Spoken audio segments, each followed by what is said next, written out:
Yo, what's happening, everybody, man? We in the building tonight. Y'all see we got a special guest. Know what I'm saying? What I call you JG. That's what I put on the thing. But Jay. GG. Yeah, we got Jay in the building, man. This is our What's going on? Pretty much like a regular on Purple Daily, they were saying, right? yeah. I Like, stole I stole Yeah. him from the vent line on Purple Daily. If you Yeah. guys saw my if you Yeah. guys saw the show I was stumbling on, Jay was carrying me.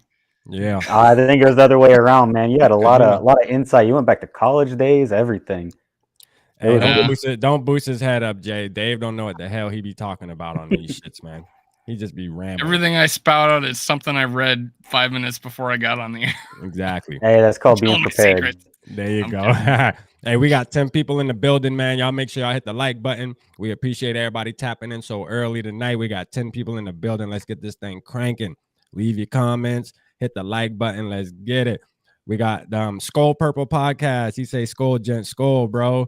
Oh yeah, I I hit get you the up. Me and you are doing comments a up. show together. So me and Skol Purple Podcast definitely gonna collab. We got a show we're gonna do together, man. Make sure you follow up on that Twitter Oh, Skull message, man. Purple. Who's that? Let's do Um, it. Some cool dudes, man. Met them on Twitter. okay, They got a let me podcast. go. Let me look him up. Or is he on? Are they on YouTube? Yeah, they on YouTube. Ryan said, Oh, "What's up, Hey, Jay?" what's going on, Ryan? What's going on, man? Hey, real quick, you guys mind if I shameless plug? Oh, go ahead, man. Plug it away. Hey, so Dave, being on that podcast, he kind of got me motivated. So I did yeah. start my own channel. I haven't put anything up yet, but it's Paddock Passer J. Big Formula What? One fan, big NFL fan. So I'll be kind of doing a little bit of both. Do you got the So link? You got the link or no? PADD. I don't got the link. PADD. I don't got any content up Well, he yet, but can't. I'll He can't Okay. put it up anyways. All But right. yeah PADD. Spell yeah that. yep, right up there in the it's on the screen now. It's up at the top left of my Oh, I see it my now. window. Sorry. Oh, there you go. Yeah, for There we sure, go. man. So y'all make sure y'all go and subscribe. Like he said, he ain't got the content out yet, but it's coming. I'm It's I'm Yeah. I'm thinking I wanted Mackie to do this. I don't think they will, but I'm thinking I might do a 2018 Vikings film breakdown game by game just to kind of see whose fault really was it that 2018 season. It's something I've always wanted to do a deep dive into. There you go. So let's get into it, man. Because I know I feel where that's heading, right? So obviously that's heading because 2018 we brought in a new guy, okay, new kid on the block, and I mean, what did you? I mean, because I'm trying to get your vibes, Jay. So how do you feel about Kurt? I see you got the jersey on. You know what I mean? Are you a believer or are you a non-believer? I am. I can't say I'm somewhere in the middle. I do believe in Kirk's ability. I do like Judd says, he is missing a few of the intangibles, but I do really think that he has the skill and ability necessary to take our team where we want to go. Right. But also he has made critical flaws, but I've seen him progress as a passer and as a quarterback year to year. For especially last year, he's shown a lot of good things, a lot of not so good things. But one thing he did get better at was working under pressure and bringing us back. He had, I think, more game-winning drives last year than he had in his career before that, or maybe Right. that was the COVID year. But Yeah. and then he started winning primetime games. He won in Dallas. He's won 2 Monday night games, 2 years in a row. Um, and I do think he is partly to blame for our losses. I don't think he's solely to blame, and I think there's a lot of that blame that can go around. But I really do just want to look to the future because the grand Kirk Cousins experiment is going to be answered this year. He has everything except for a center. He has Yeah. everything. Right. Right. And I feel the same way, bro. I'm with you, Jay. So me and you on the same page when it comes to that. Dave's a little different. He'll speak for himself. You can't tell Dave that Kirk Cousins ain't the best quarterback in the NFL. Well, I'm just that's saying. hardly true. That's hardly true. What did I say? He was the 13th best. Yes. Every time I say anything good about Kirk Cousins, he thinks I say he's a. What do you think he's elite? He's I a said Kirk if elite's the 13th best quarterback in the league, I guess then yeah, he's elite. But fan. I got him going eighth best quarterback this year, having the eighth best season. I don't know about you. The change in offense, I could easily see him do a Matthew Stafford, if not, Oh, but more efficient. yeah, and Jay, watch what you say when Shane Jackson, the one that I just tagged that says Purple Gang, man. So that's what I call the squad. You know what I mean? We all Purple Gang members, man. But watch what you say about Kurt watch what you say about Kurt when he's on the stream, bro. He will come to your page and come at you, bro. Like, by the way, Skol Purple Podcast, I just became your 14th subscriber. Return the favor, Minnesota Sports Talk. There you go. Go return the favor. Thanks, man. Yes, sir. Yes, sir. But yeah, man. So let's talk about the joint practice today, man. Let's just get into let's do it. You know what I mean? I mean, this is what we got to get into. All right. So today, I guess from what I heard, and we'll go around the table and pass it around. I'll go first. And from what I heard, for one, there's a mistake of having a tight end try to guard Joey Bosa. Okay. Oh, and, poor Johnny Munt. Poor Johnny Munt. Is it Nick or Joey? Is it Nick or Joey?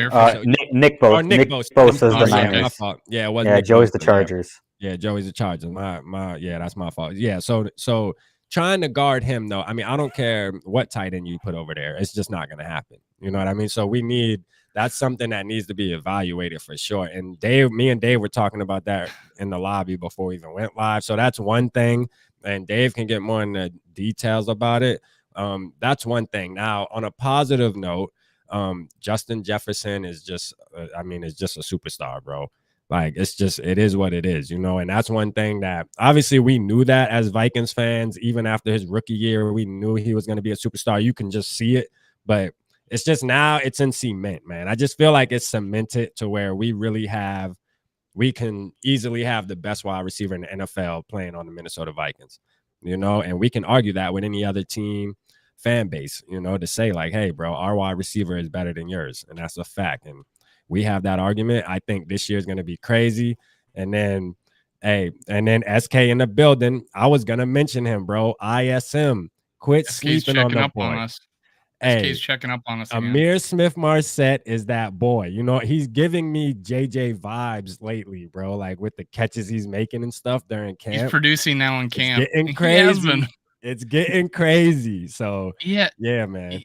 He had that catch on those two, that deep ball by he who shall not be playing football. By the way, that was a perfectly placed ball.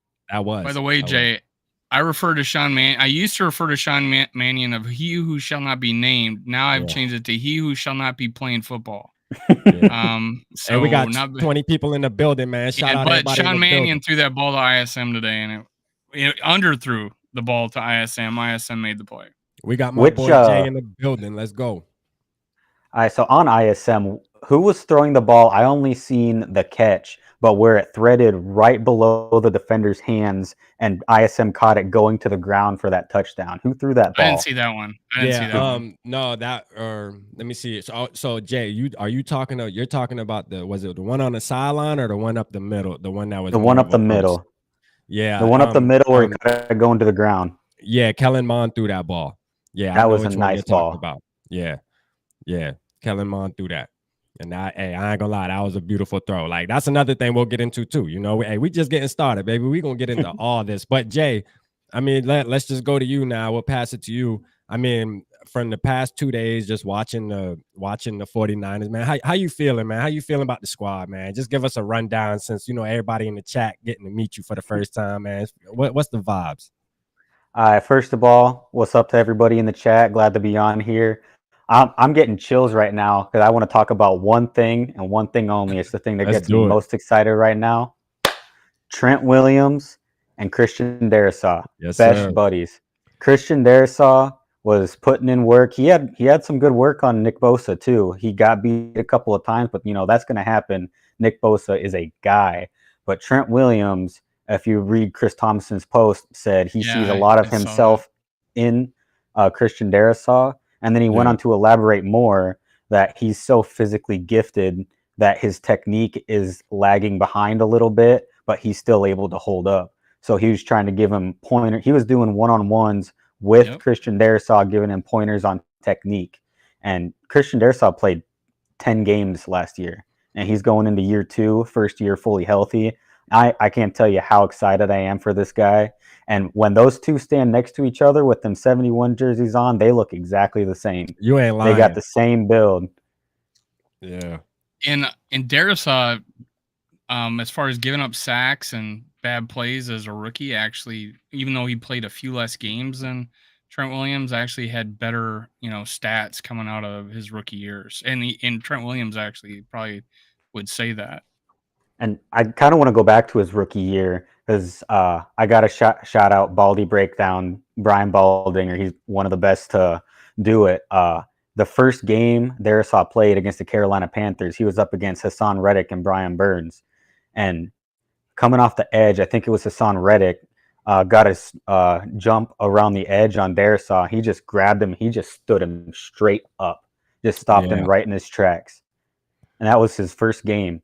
And he put work in on both those guys. He stopped both of them no matter who was lining up against him. And I'll tell you what, I was going to say Brian O'Neill got interviewed a week ago or probably longer, and he says you guys realize this, but he didn't have any OTAs, he didn't have a preseason, he had 4 days of practice and he started, and he was shaky that first game, right? But he played he didn't dominate the rest of the season, but he did amazing job for only having 4 days of practice. Yeah. And you're not lifting. You're not lifting. You got a core injury. Yeah. You're not lifting. And like Trent Williams said, it was just all natural physical ability. Yeah. And he even said he's got a ways to go. Probably 3-4 years is what Trent Williams said it took him to really start getting into that technique. And that gets me so excited for where Darisaw can go. Not just being a good pass protector, but if you watch Trent Williams' film, man, he just demolishes linebackers like they're bowling pins. Yeah. He just runs them over.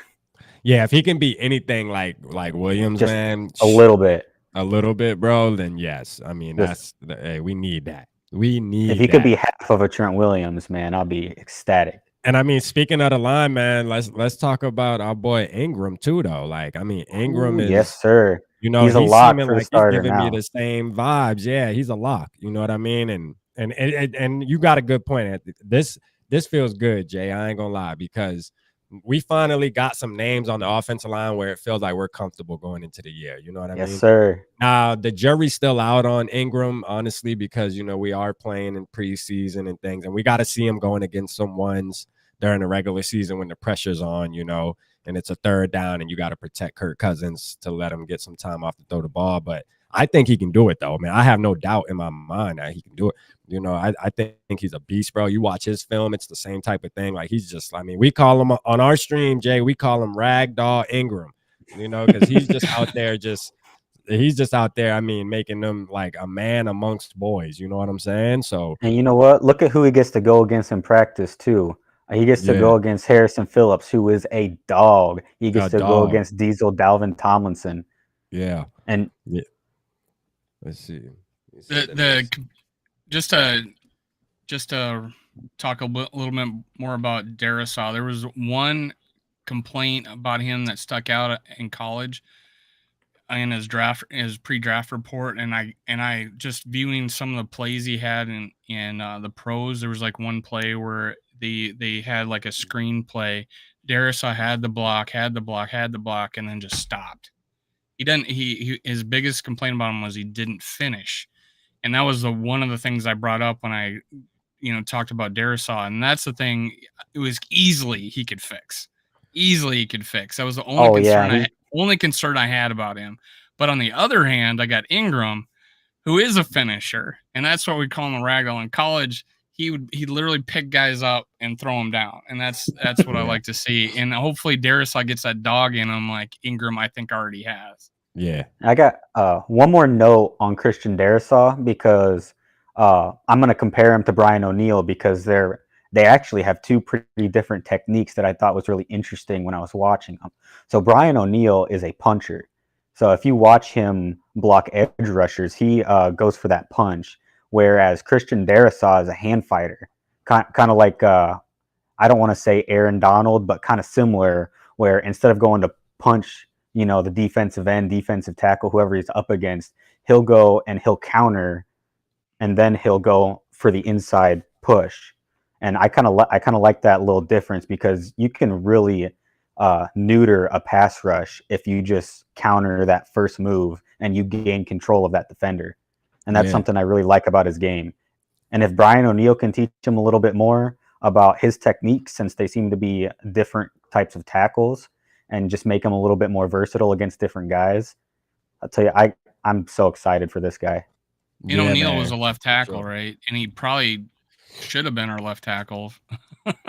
But yeah, so they know they can help each other for sure. Oh yeah. Yeah, for sure, man. And Brian O'Neill, man, he definitely solidified himself, He's a leader. He's the leader for sure, man. And shoot, man. And that's why I say this season just feels good, man. Like you were saying, Jay, at the beginning. Everything is set up for success. Okay. So we really can't hear the excuses this year, man. We gotta make it happen. And it's not only on Kirk's shoulders. I'm talking about run defense, cornerback, safety, everybody as a unit. We have to make it happen. You know what I mean? Like the schedule even plays in our favor, I believe. Oh I yeah. think we have a weak schedule, man. I'm sorry. We got a We couple also have teams on there that might be a game. That's it. we also have more home games and neutral games and away games this year too. We got a Right. lot. What do we have? Nine home games, one neutral site game, and 7 away games. And what I So called, Couldn't be any better. I called the neutral site game a home game. Home game because the We London deep over there. fans.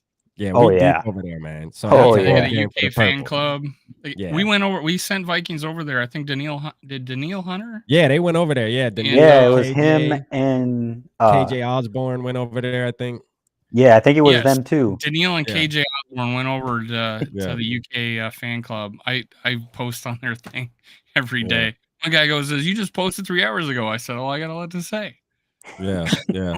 Hold on. Hey, I He got a said, question for you. Grandizer said Ezra. Oh, go ahead, Dave. Go ahead. I was gonna say, speaking of the run game, because you brought it up, their purple MLK, is that we got ran on against the Raiders. Yeah. What do you feel like? I know we didn't have all our starters in there, but what do you attest that to? The fact that the Raiders had a game a week before and they ran on them, or what do you think of what happened? You're asking me, you're Jay, asking, I you're said asking Jay. Jay? Oh, Oh, okay. Yeah, I'm I'm asking asking Jay. Jay how you feel about the run I've game. heard what you gotta say. I don't Yeah, care you about know what you I gotta gotta say, man. We need to tighten up. That's my words. I know this guy. I know this guy really gets in depth when he looks at football. He does, so that's man. why And I'm Jay, asking man, I Jay. try to. hey, Jay, look, we appreciate already. Listen, you bringing your A game, bro. Like the way you breaking things down, man. We needed this for the show, bro, already, and we only 17 minutes in, bro. We just getting started. Skol Right Mafia, on, let's go. He's taking over your breakdowns for us. He I'm damn just sure kidding. is. You're good. No, you're helping out. You're helping Skol out a lot too, Mafia, my Skol boy. Mafia. He You're the official man. for life. Yeah, go ahead, All Jay. right, Tell us what you think.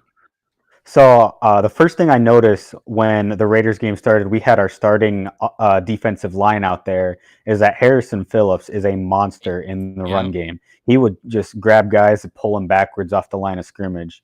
Once our starting D line went out, and I think a lot of it had to do with our linebackers too. I don't know that we're super deep at linebacker. We got really good starters, but if they could get penetration up the middle and get good blocking, I mean, our linebackers be chasing down the running backs. And who do you guys remember who we had starting, or our second team linebackers out there for the Raiders game?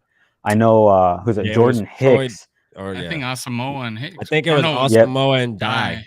Asamoah Yeah, and Troy Dye, Dye was missing Kendricks tackles was- like crazy. Yeah, Troy Dye needs to go. I'm sorry. Yeah, well, he's a really good special teamer though, which that's- might I be was why he telling you makes that. the roster. Yeah. Yeah, I was telling him that that's probably why he makes it. But I think Asamoah passed him up as far as being the next Oh guy. yeah, Yeah. but guy. I But seen.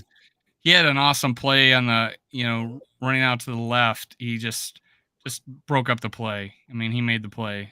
Are you talking about when he shot through their line, missed that left tackle and went straight to the running back? But it was on behind the line of outside, scrimmage? right? Yep. Yeah. Yep. Yeah, On that. What is that? On that. Was it a toss to the left that he just shot in there and tackled the toss to guy? the right, defensive left, offensive right is what Okay, I think saw. we're was thinking of looking at it on different my plays. phone. I don't know. Okay. So he has more than one. I know he made more than one play. Oh yeah, So, he Yeah, he did was make making plays. plays. He was making plays. what so, you're yeah. describing is exactly what he did, except on the left side. And I Right. think it was either a screen or a swing pass, or it was an outside. I don't know. I was watching on my phone a couple of days ago, but that just stuck out in my head is how he went through everybody and just made an awesome tackle. So yeah, he's a stud. He's gonna be good. Yeah, All for right. sure. Question from how Granddaughter. did Jay become a Vikings fan? Who is Jay's all-time favorite Viking, or one on offense, one on defense, special teams? How many Vikings jerseys does he own? All right. How did I become a Vikings fan? Well, I was born into it. My grandmother's a first-generation Vikings fan, 1961. So I'm in it for life, in it from There you birth. go. There you go. Favorite Vikings player of all time. This is gonna have to be offensive, defensive. Man, Jared Allen, when I was growing up, was my guy. I would just be glued to watching Jared Allen, the way he would just blow things up, and the whole his just energy that he had out on that field. Man, he was a rock. I He's feel a so old. rock star. I feel so old. I'm like, I was 40. Oh man. Oh He was still man. playing. I think he was still playing when I was 40. So yeah, go ahead. And then, at the same time, it's same generation, Adrian Peterson. That was my guy too. Him and Percy Harvin, I could not stop watching those guys, man. Oh yeah, They Percy were Harvin. must-see TV. I just wish Percy worked and out, then, man. Oh yeah. Special teams got to be Cordero. Cordero was my guy when he was back there returning. It's fun to watch. Man, I just loved it. Yeah. It's fun to watch being a gunner. Oh yeah, dude. I wish we could have used him better. What the Falcons did with him last year. Right. Oh man. First game, his second year, he had 100 yards rushing, and he had probably 50 the rest of the year. Cordell Patterson. He had 100 yards rushing he had one catch and 100 yards rushing the first game. Yeah, we should have definitely used him a lot better, man. We wasted his talent at the beginning, man. Oh yeah. Now that we're seeing what he's doing, what he did with Atlanta, it's like, yo, we wasted. I mean, that's what you call a coach knowing how to use his players. You know what I'm saying? Yeah. Honestly, like prime example. Right. So I'm gonna get to this guy's last question. How many jerseys do I own? I own 4 jerseys. I have Kirky McClutcherton jersey, and my Eric Kendricks jersey. I got my Justin Jefferson jersey, and then I actually have a signed 83 Tyler Conklin jersey that I got last year. I went to a training camp, and I was the only one that had an 83. So I waved him down. He was, throwing them footballs into the stands. He ran up and he signed it for me. So I got that. Hey, that's big, man. I love Conklin, I love man. Tyler Conklin, man. Me too, man. I love him. If we would have had him this year, if we was able to keep him, man, we would have been good. I mean, he's got to think for his future, and he went for the money. Oh yeah, if he would have loved to stay with the Vikings. So good in Jets camp and preseason too. He looks so good over there. I still follow him. Yeah, me too, man. I watch for him. Man. I just hope that he gets the right quarterback play, man. That can get him the opportunities, man. Because I do not live in Minnesota. I don't know how to pronounce your name, Grandizer 12. Yep, I hope I did good. Grandizer 12. I actually live in Nebraska, southeast Nebraska, so I do not live up in Minnesota. But I do go up to watch games. I do what I can to get up there because I love Minneapolis. I love the Twin Cities. There you go. Hey, shout out everybody that's in the building, man. Just so y'all know, before we continue on, I'm not going to be pinning as much comments because the way the layout is, it covers Jay. It covers his face. No, go right ahead, man. I don't want to cover my boy's face, but y'all know what it is, man. We got company in the building, guys. Company is in the house tonight. Stay on your best behavior. Psych. I lived in a couple places in Nebraska. I went to first grade in North Platte, Nebraska, but that's on the north middle, I think, right? I think it's just in central, just right on I-80, I believe. Yeah. Oh yeah, that's right. That's the most boring drive in the world, by the way. Oh yeah, I've done it so many times All right, too. Can we get off the corn picking talk here for a minute? There's more highway patrol officers in Nebraska. Let's get out of Nebraska. Let's get out of Nebraska. Can we drive up a little bit and get into Minnesota? I'm sorry, these Jets fans from South Carolina you got Dave over here turning into these Jets fans from South Carolina over here. I mean, what do you know? All right, Mr. Cornhusker. Like, just start talking about. Nah, screw the Cornhuskers. Does Jay have a channel? Yes, Jay does have a channel. If you look right there, grown man, it's the Paddock Passer. I tried to look you up, man. I'm trying to look Paddock you up. Passer Jay. I might not even be public. I'm gonna have to do something with that. It's But it is Jay. He just has a channel, Attic but Pastor Jay. when he releases it, bro, We'll push it. we definitely gonna push it for him, man. He part of the family now, man. He purple gang all day in my book. You know what I'm saying? Once you hit the show, you part of the squad. That's just how it is, man. I make the rules. You know what I'm And I saying? appreciate you guys. Appreciate you. Hey, Ryan said, question rap, why didn't you cheat on Dave today, man? I couldn't cheat on him, man. You know what I mean? I couldn't cheat on him, man. We you know what? I'm not gonna say I'm the one who invited Jay.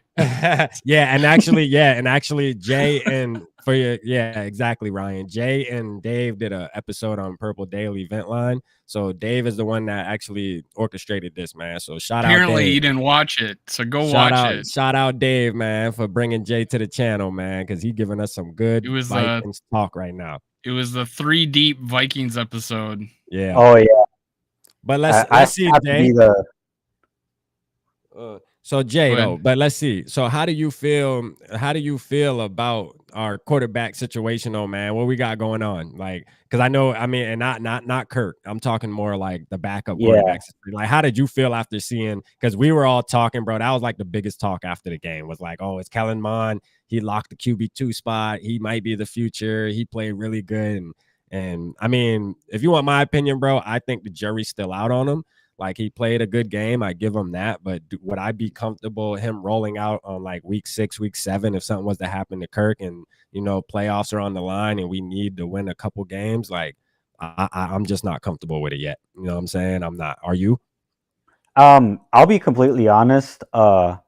So the way I look at it, no matter who you have at backup, unless it's some crazy year like 2017, you're probably going to have a no name. Like, look at all these other teams. Nobody really has, few people have solid backups, but I look at games like last year, the Jets, when Zach Wilson went down and Mike White came in. He beat the Bengals. He threw 4 touchdowns, 401 passing yards. For sure. Ryan Finley, when Joe Burrow went down versus the Steelers and on their 11-0 season, and he dropped like 31 points on them. You know, these no-name guys like Cooper Rush, who beat the Vikings for some stupid reason. Bro, I'm gonna tell you, Jay, like the freaking Panthers and the Commanders, bro, they might have the best situations because you think the Panthers have their Darnold and Baker, which those two are by far not, you know, elite quarterbacks or even good. They might be like right on the borderline of being good quarterbacks that can win you some games, obviously. But I mean, to have those two, and then Washington having Tyler Heineke, or what is that him? Having Taylor him, Heineke. you know, Taylor Heineke, yeah. I want the Sloter Heineke Bowl.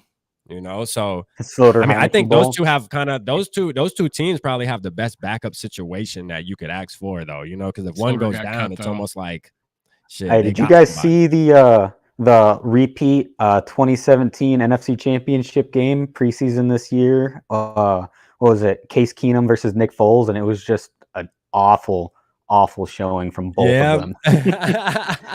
No, I didn't. You know don't what? talk about Keenum, the guy. But no. He ranked him 4th best quarterback in Viking history. Yeah, I did. I was trolling. Real quick, Grandmaster 12. I'm a Baker fan too. I just gotta say I am a Baker fan. Sam is terrible. I agree with you there. Yeah. I mean, I pull for Baker too, man. You know what? Like, to be honest with you, like when I seen his interview with, I forget what the interview was. It was on a podcast with some popular dudes that he did at his house.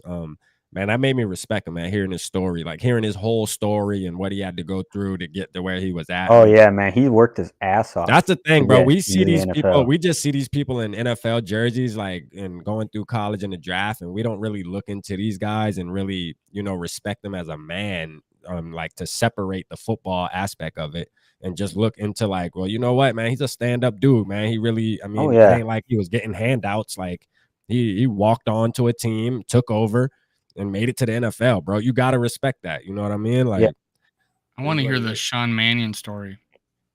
I don't know how Sean Mannion. I don't know how. Like I keep saying, we went out of our way and brought him back. What if there was a real cool Sean Mannion story? I want to do a little research. You want me to on look Sean it up? Mannion. You want me to look up Sean Mannion's story and bring it to you? He was already minding his business, bro. Well, that'll be our next episode. Hey, Rap, tell him about our bet on the 2 quarterbacks. Oh, yeah. So how you feel about this, Jay? This is the bet. Let's hear it. He likes Carson Wentz, okay? I Oh, I didn't man. say I like Whoa, Carson whoa, Wentz. I whoa, said he's whoa, the whoa, whoa, whoa, 17th whoa, best whoa, quarterback whoa, in the whoa, league. whoa. No, hold This up. is how Don't start notice that. how he Don't start notice that, how he bro. changes it. I said he is like, no, actually I think it's 18th. 18th Okay, best so let me. All quarterback right, in the so league. let me reword it, Jay. We went through every He quarterback and I advocates ranked for him Carson 18th. Wentz. Okay, he What's that? advocates for Carson Wentz. Okay, when I we just talk said quarterbacks, he's he had sticks 3 up good for him. seasons and one was almost an MVP season. I say Carson Wentz is garbage. Okay, that's my take. I'm not Listen beating to who around he's the got bush over like him. Dave. Dave's over here 3 good seasons. You either think he's good or he's not. I'm saying he's not. All right. Culpepper had 2 good seasons. Carson Wentz has 3. Look, I look at it like this, Dave. I'm Jay. This is our bet. I said that Listen Mitch to this. Trubisky is going to have a better season than Carson Wentz. I like Mitch Trubisky more than Carson Wentz. And I mean, is that a hot take? That ain't really a hot take, bro. They're No, like I'm the actually same with type you of on that one. quarterback. Yeah, like I think Trubisky's in a better situation, you know, because he's gonna have a good defense. All he has to do is play decent, and they can go to the playoffs and all that. Oh, yeah. Washington might not even make the play. Their chances to go to the playoffs are, you know, lower than people think. So, I mean, the Eagles are good now. Obviously, the Cowboys always win that division. So, I just think Trubisky's in a way better situation, and I think he's more talented than Carson Wentz. Yeah, Carson Wentz had his his sophomore season. We get that, but after that, it's been nothing, bro. Like he's proven that he cannot play no more. I don't know what happened. I'll tell you 27 touchdowns and 3 interceptions last year. Let Jay explain. Let's hear what Jay got to say, Dave. I got Carson Wentz takes and I got Mr. Trubisky takes. Let's start with Carson Wentz since that's where you let off with. Yeah. So the thing with Carson Wentz, if you watch him play, I'm give him a little bit of a backhanded compliment because he did have an MVP almost season if he didn't get injured. Carson Wentz is like the Christian McCaffrey of quarterbacks, where he will die on every single play. Exactly. And he had an MVP season, got injured, really hasn't been the same since. But if you I watched Indianapolis games because I do got a buddy who's a Colts fan. And I mean, how do you sprain both of your ankles on one play, throw a 0-yard pick six out of your own end zone? I mean, these are things that you do out of desperation. And that's where it went downhill in Philadelphia for Carson Wentz, is he started trying to play hero ball, where he was trying to make things happen that just weren't possible. And when you start doing that, you start making mistakes, you start taking sacks, start taking hits, you start throwing picks. And eventually, as a quarterback, that just wears on you. You can't be taking that much abuse, especially after you've already ended your season with an injury. And I do think the fact that Philadelphia built a statue of Nick Foles for winning the Super Bowl in Philadelphia, I think that really hurt Carson Wentz. And that knock to your confidence can be a pretty big deal when you're a quarterback. That can affect you. Yeah. So I do think that he might be just as mentally burned as he is physically.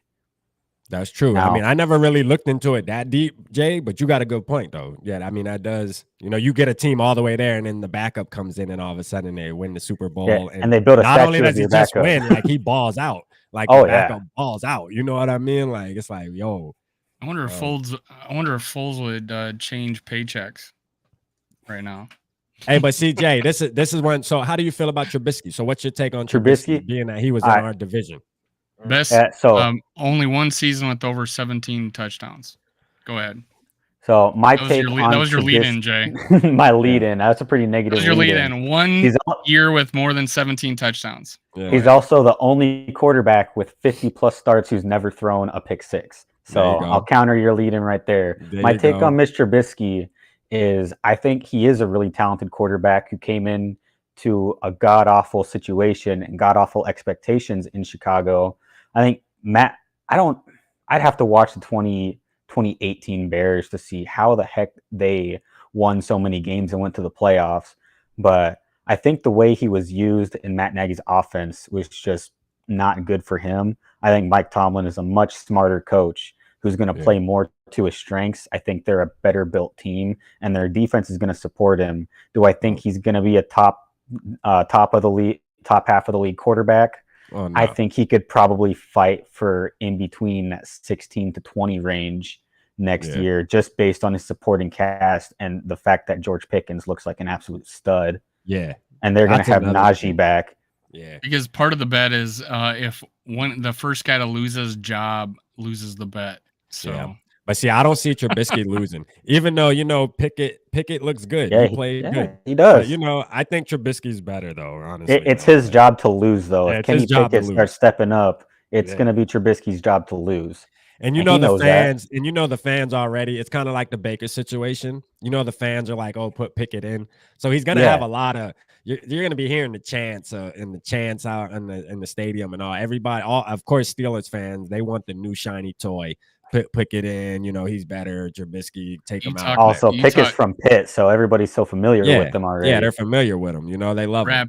You talk about Mitchell Trubisky like Nick Spinoza talks about Kirk Cousins. No, I'm not that high on Mitchell. I just think he's in a good situation, man. I think he has because if this is what I remember, okay, is y'all. He clutch? No, this is what I remember. Elite? Yeah, last year in a preseason game with the Bills, he threw like 5 touchdowns or something. Yeah, he dropped like 30 some points on the Bears against the Bears. 30 some points. I mean, dragged them, and I was like, listen, he done reinvented himself sitting behind Josh Allen in the Bills with Dabo, just being with Brian Dable and Yep, exactly. So I was like, listen, when I seen him get traded to the Steelers, I was like, bro, that is the perfect team for him to be on. Like, I mean, he's gonna go there with that same confidence that he gained from that year, and shit, he gonna be balling this year. That's all I'm saying. Like, am I damn rooting for him? I'm confused. Really. He had 6 completions on 8 attempts for the Bills. He had 5 touchdowns. Yeah, there was a game last year on the preseason. Yeah, he dropped like 30 some points on the Bears. Yeah. Okay, preseason. Okay, yeah, it was preseason. Yeah, but I mean, sure, it showed he was zipping the ball around. He was doing his thing, man. But we'll see, man. We'll get off of them. Man. That's just a little bet we had. You know what I'm saying? A little bet we had, and I just you guys have me sold on Mitchell Trubisky. He's hey, you know what I mean? It is what it is, man. Carson Wentz. He had 400. One of the reasons why he was so good that year is because he ran for 400 yards and 24 touchdowns. Other than that, he's had less than 18. He's had 17, 16 the next 2 seasons. Yeah, but you keep talking about a guy's 2017 record. So who cares? I mean, we're 5 years ahead, man. Let's talk about what he did. He lost to the Jaguars last year on a you talk about Casey Keenum like he's still Don't forget Carson Wentz lost to the Jaguars. The Jaguars to put his team in the playoffs. He lost to the Jaguars. We lost to the Lions. You know who else lost to the Jaguars though last year? Josh Allen and the Bills. 9-6. They did. That was a crazy game. That was miserable. I ain't gonna lie. I remember that game. Like I remember That's that. That's why we got this guy. I watched that game. That's why we got this guy on our show. That was a horrible game. That was almost like our game with the Browns. You know what I'm saying? Like don't get me started on that Browns game, dude. And you say you're a Baker guy, but he was trying to give us that game last year, and we just couldn't take it. Stafford was trying to give us that game. Yeah. 3 picks, and they still won. Yeah. I got takes on that game, and I got takes on Baker from last year, but I think we should move on from these B tier or C or D tier quarterbacks. Yeah, get back to some Minnesota. Our listeners don't mind. They like to see us fight. Let's get to some Minnesota talk though, for sure. That's why we got Jay. That's why we got Jay. Guys that aren't Minnesota fans that are in this chat. So who do you think is our deepest? What's our deepest position room, Jay? D-line. D-line. D-line. Damn, that's the first I heard that though. Like honestly, I didn't think our D-line was the strong. You think that's our strongest position? It's our deepest. Are you talking about the 3 guys and what I mean by that, Jay? Because I talk a little different. Not the front 7. I'm talking about the 3. Yeah, I guess that's what we're asking. Yeah. I know I talk about different. Like, what's the most like when I say deepest, I'm just saying like what is our most talented room? The offensive line room, defensive line room, cornerback room, wide receiver room. Like where do you think a lot of the most talent is at in our room? I know a lot of people are gonna say receivers because they're the ones that are flashing, but I really do believe that our D-line room is really deep. And I'll kind of explain that a little bit. Let's get into it. You got Zadarius. And I'm going to include linebackers because we went to a 3-4. He throws the linebackers scheme. In there. Okay. Yeah, I'm just throwing the outside line, rush ends in there. I'm not going to throw the interior guys, Kendricks, Hicks. They're out. But when you throw Daniil and Zadarius in there, it makes a difference. Not just that, but Patrick Jones II, dude, he's looking like a stud. Harrison Phillips is a man amongst boys. You out love there. Harrison Phillips, boy. You done shouted Dude, him out. he You done shouted. impressed That's your me. third time, dude, bro. I live a mile from where he went to school, Okay. so Okay. he's a hometown boy here. Nebraska Okay.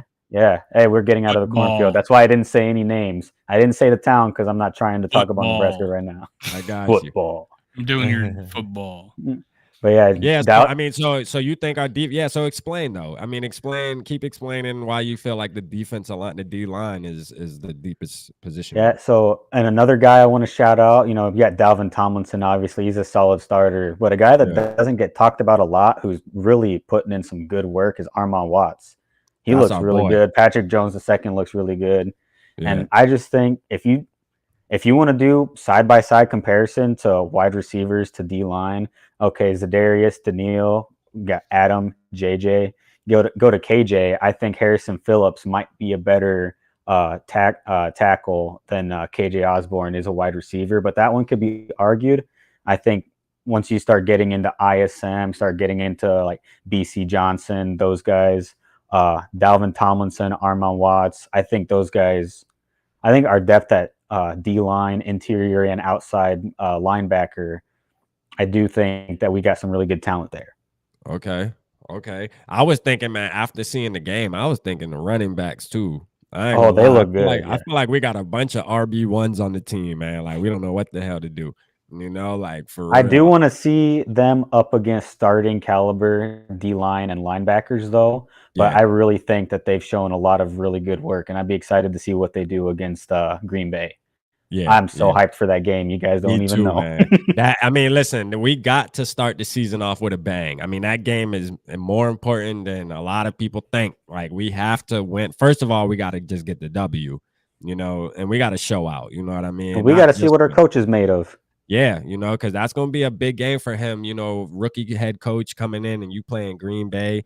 Week 1, like to open the season, and you're gonna be in US Bank. That shit gonna be rocking. That's gonna be so loud. It's gonna be rocking. Yeah. It's sold out already. You know what I'm saying?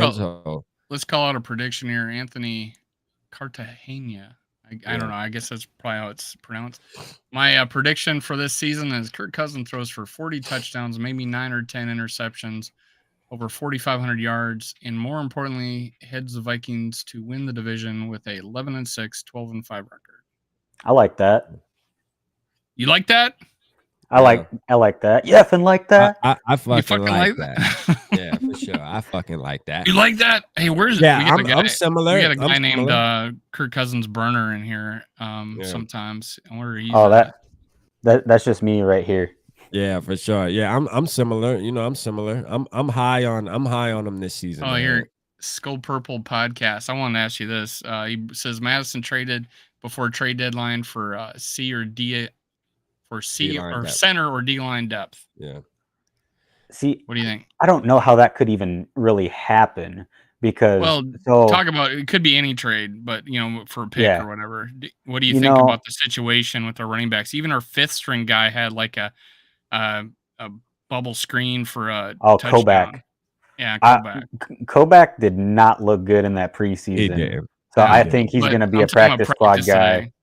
Yeah, I'm talking about the practice he had today. He had some big ass play, and Kirk Cousins runs down the field high fiving him and stuff. Yeah. See, I like that. Yeah, but you like that, yeah. Yeah, I like that. Yeah, what do you think? What do you think of that situation? Should we last year of his contract, Madison, trade him? No, I'm open to the idea. I think the name that sticks out the most for me would be the Baltimore Ravens. As far as teams that he could be traded to, because they went through like 7 running backs last year.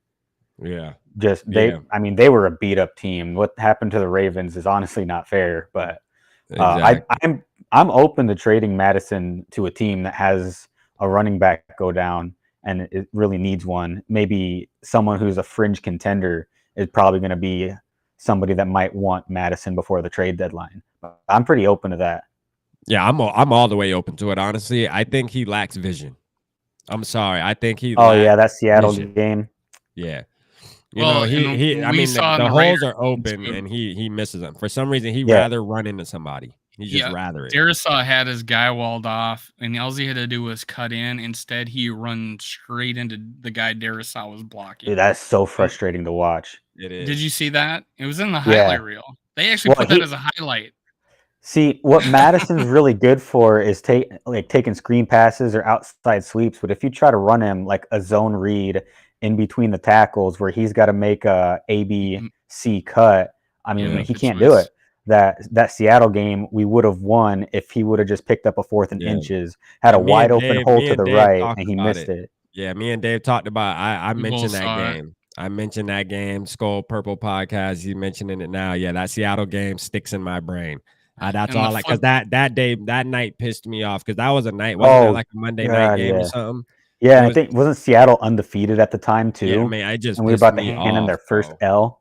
I'm telling you, if Cook was in the game, we won. Oh yeah, we won. And the thing is, he ran for like 115 yards in that game. He was all too. In that game. Yeah, man, it was just crazy, man. You know, on the flip side of having a good game, I know you're probably say is like the third team or whatever, but Ty Chandler, who I was personal champion of, he was after we got drafted, 5th round. I said he was one of the 3 guys I said that were the biggest value picks in our draft because that guy had amazing vision. He has elite speed, and his biggest attribute is he can catch the ball out of the backfield, and he didn't even get one pass in that game, but his vision showed. He had jump cut, and he made 3 cuts and got 10 yards. His vision is amazing. Being able to see his blocks before they develop. Yeah, exactly. Yeah, and that's something I really noticed in that preseason game. Yeah, and the biggest, when I saw his write-ups when I was doing my first video on him, it was talked about how he's almost too patient or something like that. I'm like, well, okay, I didn't see it, but he seemed like patient is a nice way of saying indecisive. Yeah, but that's not what he was. He's not that way. And I was just like, that was the only thing he was hitting. He was hitting the holes. He reminds me kind of got Le'Veon Bell. Speed. He's kind of like Le'Veon Bell, but way faster though. And I thought you were talking about Madison, not Ty Chandler. With my last comment, my bad, guys. No. Ty Chandler. He has elite breakaway speed. Yeah, he does. Yeah, he's fast as hell. He's a 4.3 something. He's like 4.38 or 3.6 or something like that. He's got a lead speed. Yeah, the one play that stuck out to me that Raiders game was it was a run right up the A gap, and Austin Schlottman got ahead of him for the block and completely whiffed on it. The guy just kind of ran around to the left of Schlottman, and Ty Chandler broke to the opposite way and ran right between the linebackers. And I'm like, this guy's got good vision because that that was a split-second moment where that opened up. And if he would have been on the wrong side of that block, he would have been tackled right at the line of scrimmage. Somebody said, I heard Ty Chandler was hurt. Grown man said that. Is Ty Chandler hurt? Did he get hurt at practice? So he's got a core muscle injury, but Kevin O'Connell said today that he probably could have practiced, but they really want to give him run in this next preseason game. So they're going to rest him instead just to make sure he's 100%. So it's not anything serious. Yeah. Thanks for bringing that up. Well, but the guy that actually pleasantly surprised me was Kenny Nwangu. And I've been big on him. That's my boy. He catching that ball to the backfield that was thrown above his head, and then getting his feet down, and then freaking making a move. Yeah. And then there's other runs. 6 yards per carry speaks for itself. But he looked like a complete back. I don't know how their pass blocking is. I don't know a thing about their pass blocking, but I know they can run the ball and catch the ball, and that's great. That's the thing I didn't know about Kenny, is because he was a second string running back at Iowa State for his whole career, or third, and now he's able to get on the field and show what he can do. Finally, he was their best kept secret because he was behind David Montgomery, who's a really good back in his own right. And at Iowa State, David Montgomery was balling out, but everybody, all the Cyclone fans, they knew that Kenny Nwangu was the man. He was fastest guy on the field, no matter what field he was on. But being behind, I had to ask a guy in that area that probably sees those games. We don't get to see those in Florida. Yeah, I'm glad he's on the team. I ain't gonna lie. I'm glad he's in purple for sure, man. I love him. And then two kick return touchdowns in this league where they neutered the where kick returns, that speaks for itself. That shows the vision right there. You know, that's that right I mean, there. that tied an NFL record. Exactly. Once I seen that, I was like, yo, this guy has vision. We need to get creative and use this man in space. We have to. And the whole point of trading Madison before the season starts is that we don't have to put, if we don't want to put one of these other guys, you know, Ty or Kenny on a cut them and risk them being taken by somebody else. But do we? Oh no, there's no way. There's no way they clear waivers. Yeah, they're not. Well, no way, right? So, but do we want four? Can we afford to have 4 running backs, and then lose the receivers that we got too? You know, that's the thing. We're not going to keep 7 receivers and 4 running backs. We're not going to do that. So I can see doing one or the other, but not both. Yeah. I don't know, man. And the one thing though, man, we have a good problem on our hands. Okay, we definitely have a good problem. That's a good thing. Yeah, that's a good. You know what? We can keep 4 running backs on this roster. I think we can. I don't think we're going to keep as many tight ends. We're probably going to keep 6 wide receivers. So there's no way that Ty Chandler sneaks through waivers. He's going to get claimed immediately. Oh yeah, for sure. Yeah. There's people watching. There's people waiting. I mean, listen. After that first game, they're not letting him even make it that far. He's 53. Like I think he's 53 all day already. You know what I mean? And then if we keep that and only go 6, then we're losing either like Myron Mitchell, who's having a great camp, Tristan Jackson. But I think there's a couple of the wide receivers that are very similar though, like Myron Mitchell, Tristan Jackson. You're not going to hurt as much. You're not going to hurt as much losing one of those guys than you would a Ty. And I'm again the biggest Ty Chandler, but I feel like the talent gap between Ty Chandler and Madison is a lot, bro. To me, I feel like it's high. To where Tristan Jackson and Jalen Nailors and stuff, I feel like the talent level, they're kind of all on the even. I think you can get Jalen Nailor onto waivers and onto the practice squad because he was hurt all his career. Yeah. And then he could get stashed and no one's going to pick him up. But you're not going to do that with Ty Chandler. Yeah. I do got to comment on Madison, so it doesn't seem like we are dogging him so much. Yeah. Madison is very good at pass protection. He's really good at picking up blitzes, and he's really good at taking out free rushers.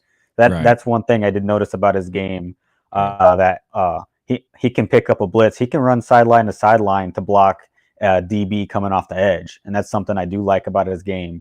But he doesn't have as good of a run fit for his zone scheme. He's probably more of like a power guy.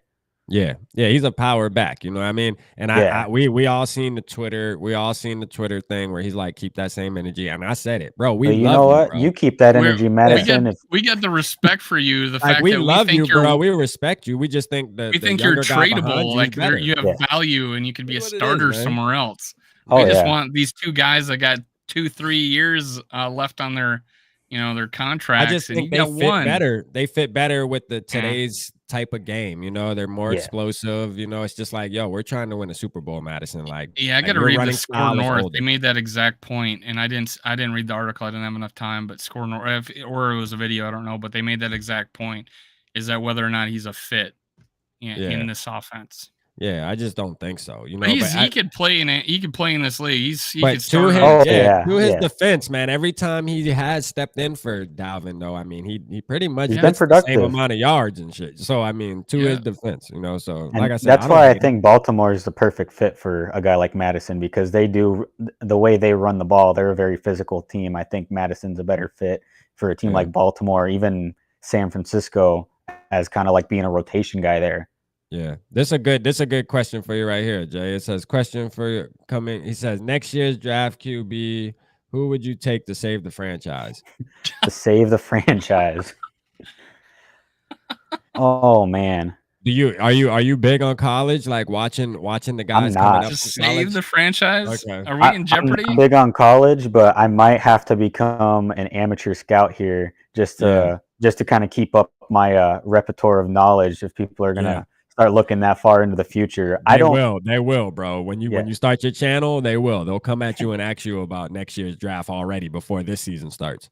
They got Bryce Young. Bryce Young, yeah. Which I think we're going to be picking high enough to get a guy like that, though. Nah, we're not. I hope we're not. I think we're probably usually we're in the middle. Usually you could have a Marino senior season. Yeah. Yeah. Usually we're in the middle though, man. I mean, like, so that's the thing though. Are you already looking forward to moving off of Kirk Cousins though? Or are you looking more into, hey, I hope Kirk Cousins can stick around for 5, 6 more years, 7 more years? You know, I think this is going to be the make or break for that. If he has a Right. really good season this year, I'm not opposed to keeping him around, but he's got to prove that he can be the guy.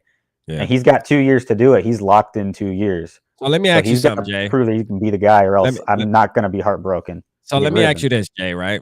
All right. So let's say he has the same exact year he has last year, right? He has, the 4,000 or what he has 42, a year like he has, right?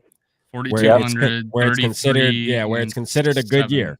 It's considered a good year, but we go, we only win 7 games or only win 8 games again this year and miss the playoffs.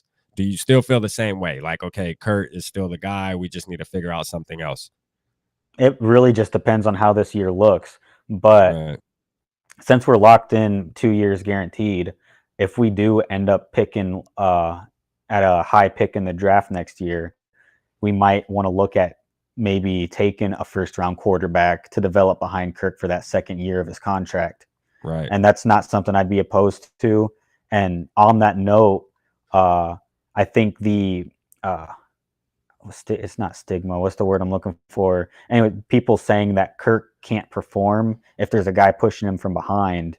I don't Right. know that that's Stigma. necessarily true. And I don't think it's ever even been a case in Kirk's career, because he's either been the backup or he's been the only guy on the team.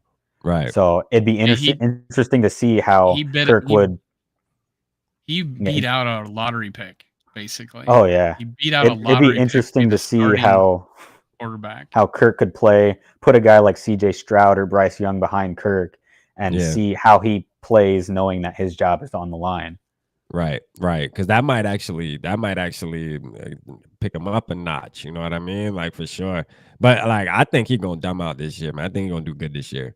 You know what I'm saying? Even But if he has the exact same season as last year, because we all agree that we should have won more games. It wasn't for our Oh defense. yeah, right. If he had the Right. exact The thing same is- season as he had last year, he signs another extension. He doesn't play on 1-year contracts.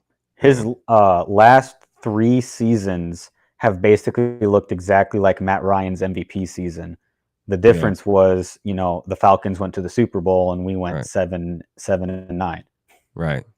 Exactly. And that's my main thing though. I'm about wins. I like dubs. You feel me? Oh yeah, I'm That's not what the we type, need in I this. don't want to be here arguing saying, well, yeah, my team might not have a Super Bowl, but Kirk Cousins threw for 4,000 yards 3 seasons I in a would row. much Like, rather I have don't that give a rookie fuck. that I don't know about yet. Yeah, like, no, This it's is not that. It's not even that, Dave. It's just the facts of, But we want to the win. viewpoint. That's the viewpoint people have. Oh, I don't want to keep And losing with Kirk Kurt said Cousins. it out I his want own that mouth. guy I Kurt don't said know out his about own yet. mouth a couple of days ago. So you're speaking about something where the man himself said it. He said, "Hey, we're judged by wins at the end of the day." You know what I mean? Yep. We got to make it happen. Like, and that's Yep. the facts. Like, you know what I mean? I don't know what you went don't get into this about season, it. and we You're the only one that don't understand that. we went into this season, and what happened? We It's like Dave's okay. It's like Dave's okay if we go 7-10 as long as Kirk Cousins has a good year. So like, you think last year our defense was good enough to win more games, and it was Kirk Cousins that caused that. No, but what I'm saying is Kirk Cousins has to be the that's reason. the thing. That's the thing. You got this contradiction. Reason, you still get, we get into this every once in a while, by the way, Jay. Yeah. You get this contradiction that Kirk Cousins got to he's got to step up. He's the reason why we're not winning 12 games a year. And then you go and say, oh God, that defense was 29th in the league and historically bad. Oh. But Kirk Cousins, you know what? No, but I'm talking about his whole career, though. And he led the league in last year. Fourth quarter comeback. Talking about his whole career. Scores. I'm talking about his whole career, though. Dave. Oh, who's talking about 2017 now? I'm just saying, like, when I'm talking about Kurt, man, I'm talking about the whole career. Oh, you're talking about the past. Yeah. That's so he brings up to it. I'm talking about the past, but look who's talking about the past. Yeah. You're here to. Hey, look, Jay. There's Shane. Look, break us up. Shane. Hey, look what Shane calling me, Jay. You see it? Mackie Jr. That you, me, or Dave? No, that's him. He's calling me. They call me. That's you. Yeah, he's Mackie Jr. Because I don't ride Kurt's dick, though. I really don't. You know what I mean? I want to see. No, Mackie's Kurt's #1 fan, though. Yeah. Yeah. I'm not, man. I'm not his number one fan, bro. I'm not gonna lie, but I do think he'll do good this year. But I'm not his number one fan. You feel me? I'm not. You know, he got to prove me something, man. I want to see him I win. watched one of his year-old videos. Oh, it was right around the Super Bowl. I watched one of your videos, by the way. Who won a You. Jay? No, Oh, you. one of my. Yeah, I watched one of your videos, and it was. Yeah, you don't have any videos. I guess paddock is a thing for Oh, I racing. thought you were. No, I thought you were saying. Yep. I thought you were saying. You watched one of Jay's videos. I watched like one of you. I watched okay. one of your videos from a Oh, I year got from you. Oh, yeah. right around the Super Bowl, and Yeah. he was like, "Kirk gotta go." Yeah, Kirk gotta go. I ain't gonna lie, I was shitting. I was ready to get him out of there. Tired of seeing Matt Stafford made the Super There's Bowl. somebody like, out there. We just gotta find him. We gotta find him, boy. Hey, Matt Stafford. Because that's another thing, Jay. That's a big comparison. Matt Stafford. People say, hey, if Matt Stafford can do it, then Kirk Cousins can do it. You know what I mean? You know what? There's much worse quarterbacks that have won the Super Bowl than either of those guys. Yeah, than either of those two guys. And what Kirk is like 6-0 or something against Stafford, or 6-1. Yeah, he lost to him last year. But he lost to Jared Goff last year. Yeah. Oh yeah. But me and Dave argued about that, Jay, because Goff had a 4,700-yard season and went to a Super Bowl.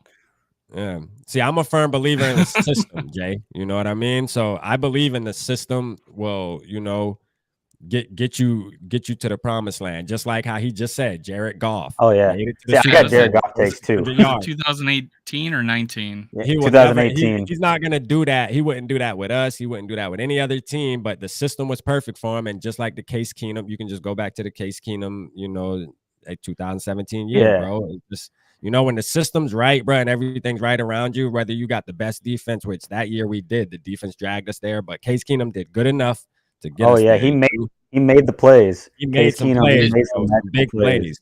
Jay, do you hear this a lot? How the Lions are gonna have a good team? They're gonna surprise them people. Yeah, they are. He's got them passing up the Bears.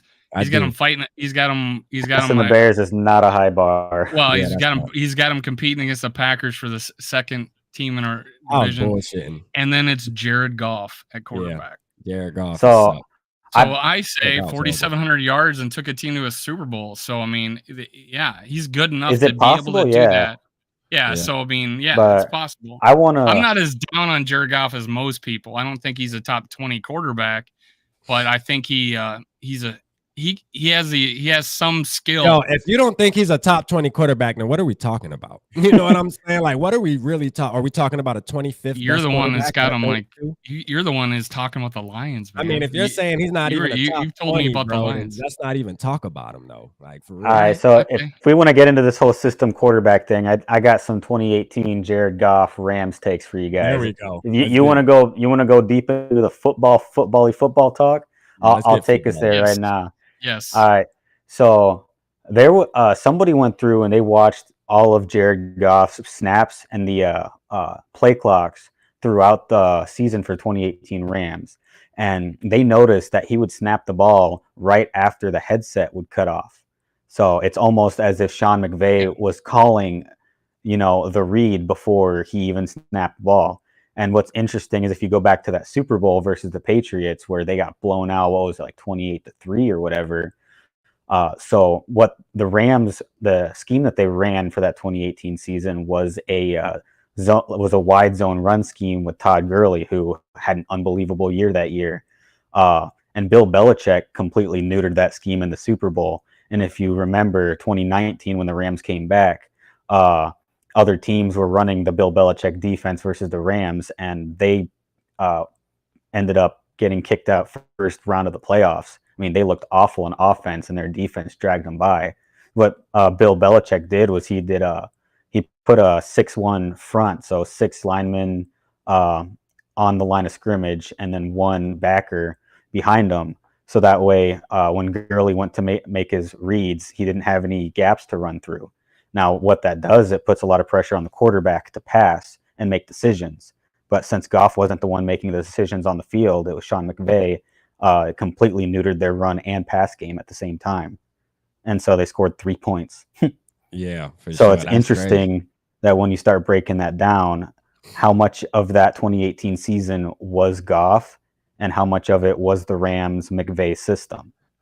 Yeah, I mean, to me, I look at Goff as he's not good. Okay, Goff's not good. He's got a good Goff, arm, but I don't know that he can really make the decisions at the line of scrimmage. But we'll find out this year. Yeah, we'll find out though. But like what Dave was saying though, yeah, I am a little higher on the Lions though than I've ever been because I feel like their talent. And I like Man Campbell, man. I like Danny Man Campbell, man. I think he brings good energy. You know, like I'm not mad at him, man. I'm not scared of him. I don't think they can I don't think they can fuck with us. So they're not a threat to us. You know, even though they might beat us if we do some dumb shit. But you know, I mean, honestly, I don't look at them as a threat. I just think they'll take a step forward. Are they ready to go to a Super Bowl and shit? Absolutely not. Derek Johnson, most boring Super Bowl? Yes. Yes, yeah, for sure. That was the most boring. So it was 13-3, wasn't it? Yeah, it was 13-3. I know they 13-3, wasn't it? I thought the Patriots, I thought they scored a little bit more than that, but I just remember that their Rams offense was ineffective. Yeah, that shit was horrible though. That was a bad Super Bowl. That was one of the worst, honestly. You know what I'm saying? But I mean, shit, we balling, man. Oh yeah, like, 13-3. You right? It's 13-3. Yeah, okay. Yep. With this joint practice though, man, getting on this again, like we did at the beginning of the show. I feel like the 49ers were like the best. It could be the best case scenario as far as their competition. You know what I mean? They're a physical football team. And I know they're not going 100% out there, but they still are hitting and running these plays, and they're the perfect team. Oh, they were really they were getting close. Yeah, they were getting close. It was getting Garrett Bradbury through. Yeah, for sure. Yeah, he went after Greenlaw, right? They said, was it Greenlaw? I think they said he went after. I think Javon Kinlaw, wasn't it? I think it was Javon Kinlaw. He almost took Dalvin to the ground, and Bradbury threw a punch at him. yeah. Like, so I got this one follower that he just always brings up Bradbury every single post I do, and he says don't believe the hype that he's this bad and whatever. You know, he did this today, he did that today. What's your viewpoint on Bradbury? My viewpoint on Bradbury is he's been starting for us for the last 3 years. Beside guys like Elfline, Dozier, Samia, and as much as I would like us to have bring up some PTSD right now. I just hurt my ears, bro. All those names you named just now just made my freaking hair stick up on Dakota Dozier. I just kind of threw up in my mouth a little bit. Drew Samia. Rashad Hill. Oli Udo. But my thing with Bradbury is, you know, we in an ideal situation would have a better center, but at the same time, I don't think we can be worse than what we've had with as bad of guard play as we've had. And Alex Boone said on Purple Daily last year when he was doing the weekly shows that Garrett Bradbury appeared to be suffering from, you know, piss poor guard play next to him. Yeah. So even if, you know, if Ingram steps up and looks good, Ezra Cleveland is average. And I like Ezra. He's not a superstar, but Skol Purple. You know, he's at least somebody that doesn't draw negative attention at guard, which is good if you're not noticed as a guard. That's good. Right. This is the worst one of them all right here. I think Ezra is pretty decent, man. He's an average guy. He does his job good enough. Yeah. You know? Here's the worst one of them all right there. TJ Clemmings. Yeah. God. He got switched from defensive line to offensive line in college. We drafted him for his potential in like the 3rd round, if I'm not mistaken, or 4th at the latest, 3rd or 4th round. And he was so god awful. He was so god awful. I can tell you short arms too. I could tell you what, Jesse Davis is going to be similar if we roll him out there. I mean, that guy to me, I don't have any. I don't think he's even in the center mix right now. I think it's between Garrett Bradbury, Chris Reed, and Austin Schlottman. And Kevin O'Connell said, he's talking about right guard. I'm talking about at guard. Right guard. Yeah. Right guard. Yeah, Jesse. Yeah, Jesse Davis. Yeah, so I went back and looked at like as many videos I could possibly find on him, Jesse Davis, because people talked about how he was. It was better fit at guard. No, he was shit at guard too. Miami hated him, bro. I was like, at tackle he was terrible, and at guard he wasn't any good either. And I'm like, oh, geez, maybe I'm wrong. I don't know. I need See, some all 22 something film or whatever, but the stuff that I saw wasn't good. Yeah. oh, that's a good Skull Purple podcast. Who was Zimmer calling soft on offensive line back in 2018? Who was that? Yeah. Damn, I don't remember. I can't remember the guys that were on that O line because I mean I was a pretty casual fan back then. 2018. Can you remember Elfline who's was on her the line, center. Dave? I think But Elfline Elfline was was the her center. center. Yeah, that's probably who he was talking about. Was too, was Remmers on that team? Remmers, yeah, he was right tackle, wasn't he? And we had what's his name from South Dakota, Parkston, South Dakota, on left tackle. Riley Reef. Riley Reef. Yeah, Riley Reef. Yep. And I can't think of the guard situation. Yeah, me neither. I can't But remember. Elfline was our center. That was his rookie year, I think. Compton. What? Oh, was it Will Compton? Yeah, Compton. That's what he Compton. said. Something Compton. Yeah, that's ringing a bell. I do remember that in a press conference, Mike Zimmer calling the O-line soft. Yeah, because you know Mike Zimmer love his run, and if y'all ain't blocking for his running back, boy, he on your ass. Didn't we pick? When did we pick up that guy from? Oh, San Tom Francisco? Compton. Yeah, Tom Compton. There we go. The guy from San Francisco. He gets invited on podcasts all the time. Alex Boone. Alex Boone. Boone. When did we pick him up? That was years back. Was that 2014? 20. I love Alex Boone. 2016. Yeah, dude, he's a trip. Man, I wish he can put the pads on. I think he was a Zim. I think he was a Zim guy. Oh yeah, dude. He actually probably played tight end right now, dude. He is fit. He is lean. Yeah, he's in good shape. He looks good. He's fun to listen to. I missed them having him on, man. They need to make sure they bring that back, man. I think he's coming. I think he is coming back. I think he was busy in the off season, but I think he's coming back. They got to bring him back, man. I loved watching him. Maybe we should try to get him on here. Yeah, for sure, man. That'd be wild. Yeah, that'd be fire if we can get him on here. For real. Because he likes to cuss, so he has the whole back on Purple Daily. Yeah. Hey, I tell him, boy, you can curse as much as you want on this motherfucker. This my shit. Hey, he slipped a couple of F-bombs in there too. I thought that was kind of funny that they let that go. Him cursing, yeah.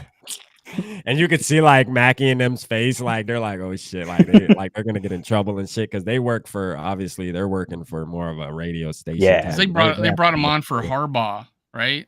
Yeah, the Harbaugh breakdown, and he raved about Harbaugh, about the family nature of everything, and the way he would like needle a player. Like, yeah, do you think? I don't think we can. And he would be talking to the player that was gonna be the person to do the blocking, and he goes, I don't think we're gonna be able to get that guy. I just don't think we're gonna be able to get that guy. And the guy he's talking about is right there.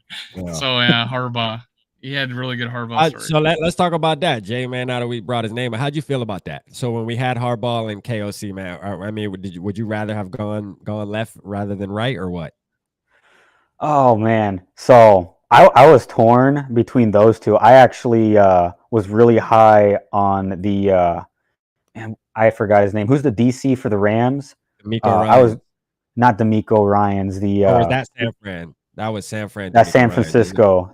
Damn, what's his name? Oh fuck, it's on the tip of my tongue too. I was high on him because he was. I know you're saying, but I was like, they went from a top 5 defense look it up real quick, top Dave. 15 defense. Dave, look his name up real quick so we can. Raheem Morris.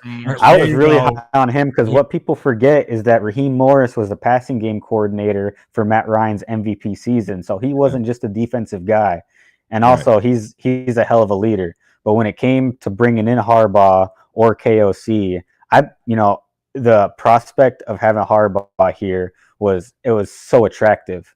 Yeah. Just like even if it just went downhill fast, man, how fun would that have been to have Harbaugh be our coach? Well, you know what I did, Jay, man? I looked at it like I just looked at it like, his track record. Yes. You know what I mean? Being how he took San Fran, he kept taking them to the promised land or at least getting them deep in the playoffs. That was exciting for me. But another part of me was like, yo, we're moving off of Zimmer, which is more of an old school type coach. I ain't gonna lie, I wanted a young boy in there, man. I was like, man, regardless, I just want somebody that's more that's young, fresh mind, innovative, and come in. Even if the first year goes to disaster, shit, let's give a young guy a chance because that's what's trending. You look at the Bengals coach, you look at the Chargers coach, Sean McVay. I mean, the Sean McVay tree alone, bro. Like it's just that's what's trending, man. Let's get on board. You know what I mean? So, and we're really the next team that's on board. So hopefully we get that success, man. Hopefully. And what does that say about KOC? We could have signed Harbaugh. Harbaugh was wanting to be our coach. Yeah, that says a lot. That says a lot about him. We basically sent him home. Yeah. That's a fact. That's true. Which we won't know what happened behind closed doors. Well, they didn't like everything he said. Yeah. I don't think he probably. I don't know if he. I think he wanted 100% control of the team. Yeah, he wanted more control than we were willing to give him. I mean, and I think personnel too, right? So and this is, but we're back to this collaboration thing that we had back 20 years ago, and so that has something to do with it. But I think they had already interviewed KOC, right? So they think they had him in the back of his mind. And they're saying, they're listening to him talk, and they're probably listening to what KOC talk because they actually went to the Rams facilities and interviewed him. Yeah, and if you look at it though, if you think about it, like if you look at the personalities, could you imagine Kwesi and Harbaugh though? They just don't seem like they don't. They know each other. They had a connection. That's how Harbaugh got to Minnesota. And that makes sense. And so they still didn't pull the trigger. So that means like maybe Kwesi. It says a lot because you know the guy, right? You know the guy. Yeah. Maybe Kwesi. So far so far it looks like we made a good decision except for a single blocking Bosa in practice. Yeah, he got that. Except for blocking Bosa with tight ends in practice. Yeah, that's got to change. That has to change, bro. Because that and we'll see that Saturday. What time's the game on Saturday? Y'all know? Oh man, I can look that up right now. I got the preseason schedule on here. There we go. Let's see, man. I got Sunday ticket again, man. I'm ready to watch. I'm gonna be watching the hell out of them. Yep, 6 p.m. Central, so it's gonna be 7 Eastern. All right, 7 Eastern. Yeah, I'm ready.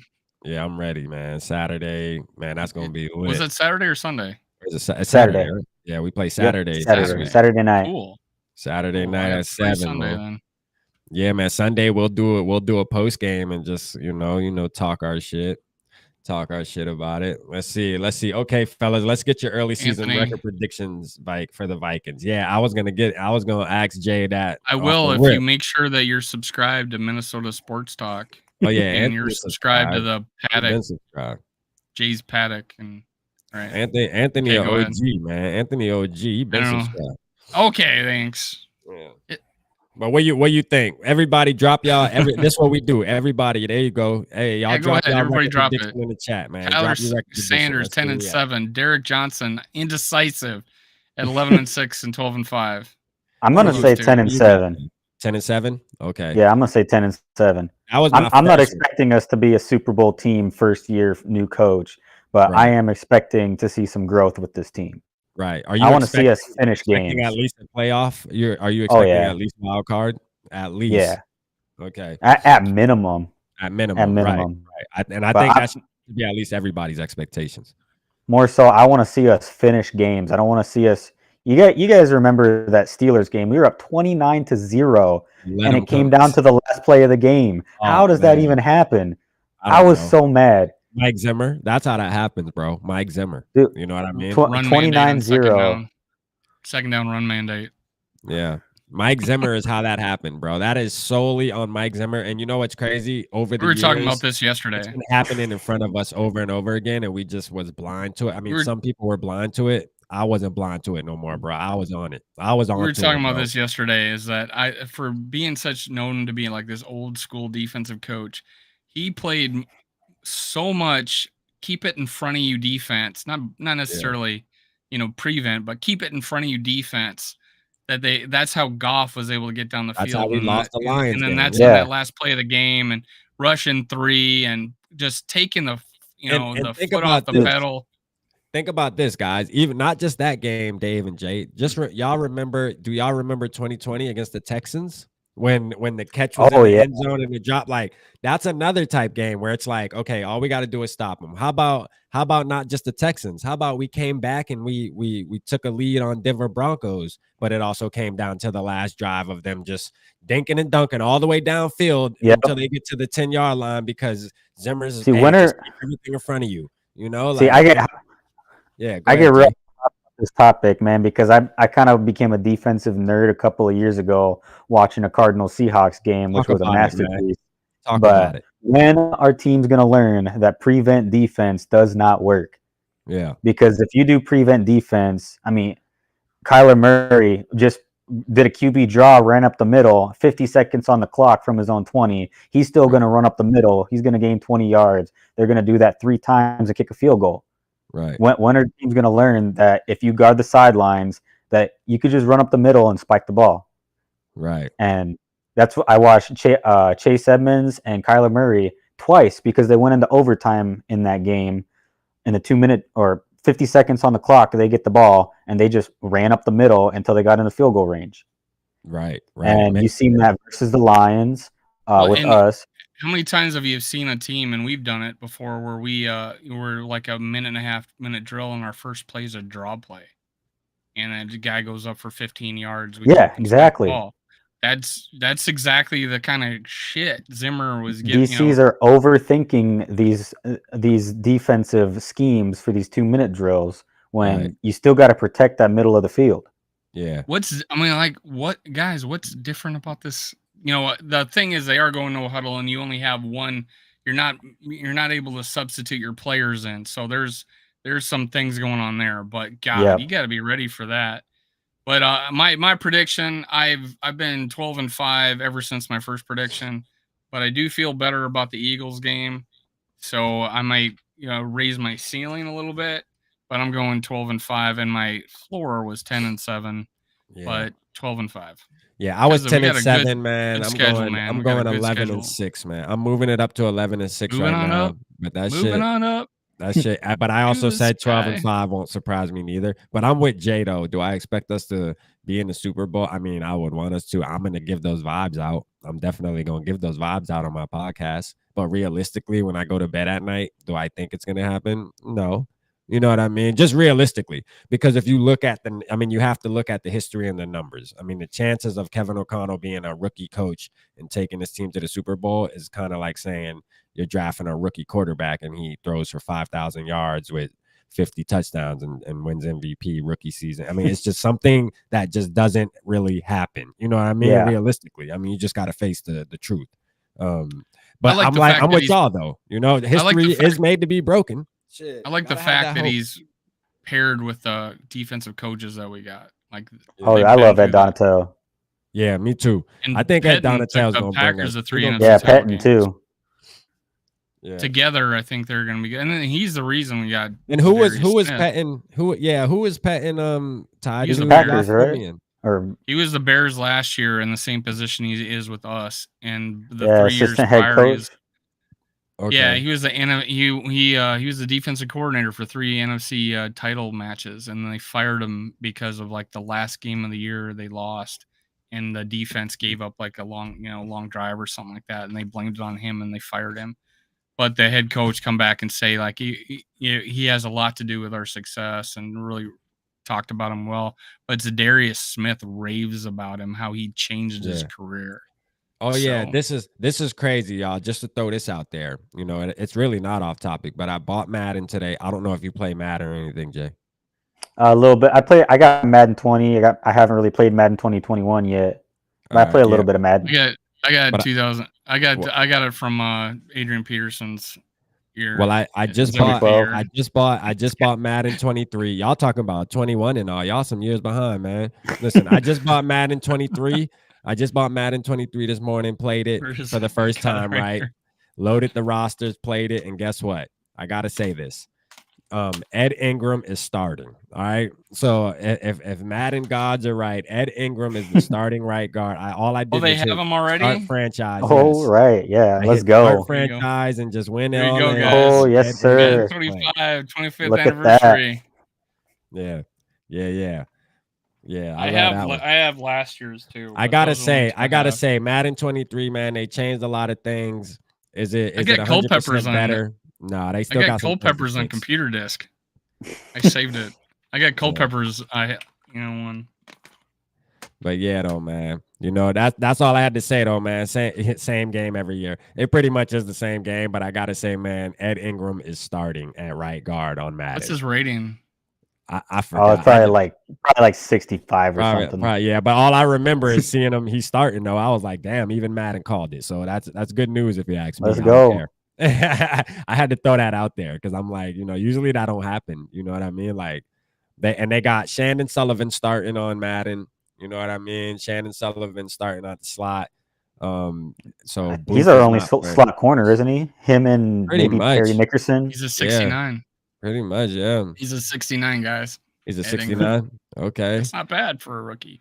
Yeah, I mean, like, I don't know how you feel about Sullivan Jay, but man, he's one of my favorite pickups this offseason, man. I'm gonna tell you why. I just think he's a dog, bro. I think he's a guy that plays with a chip on his shoulder. Like, I know you like to go and watch film and stuff and really pay attention to a player in detail.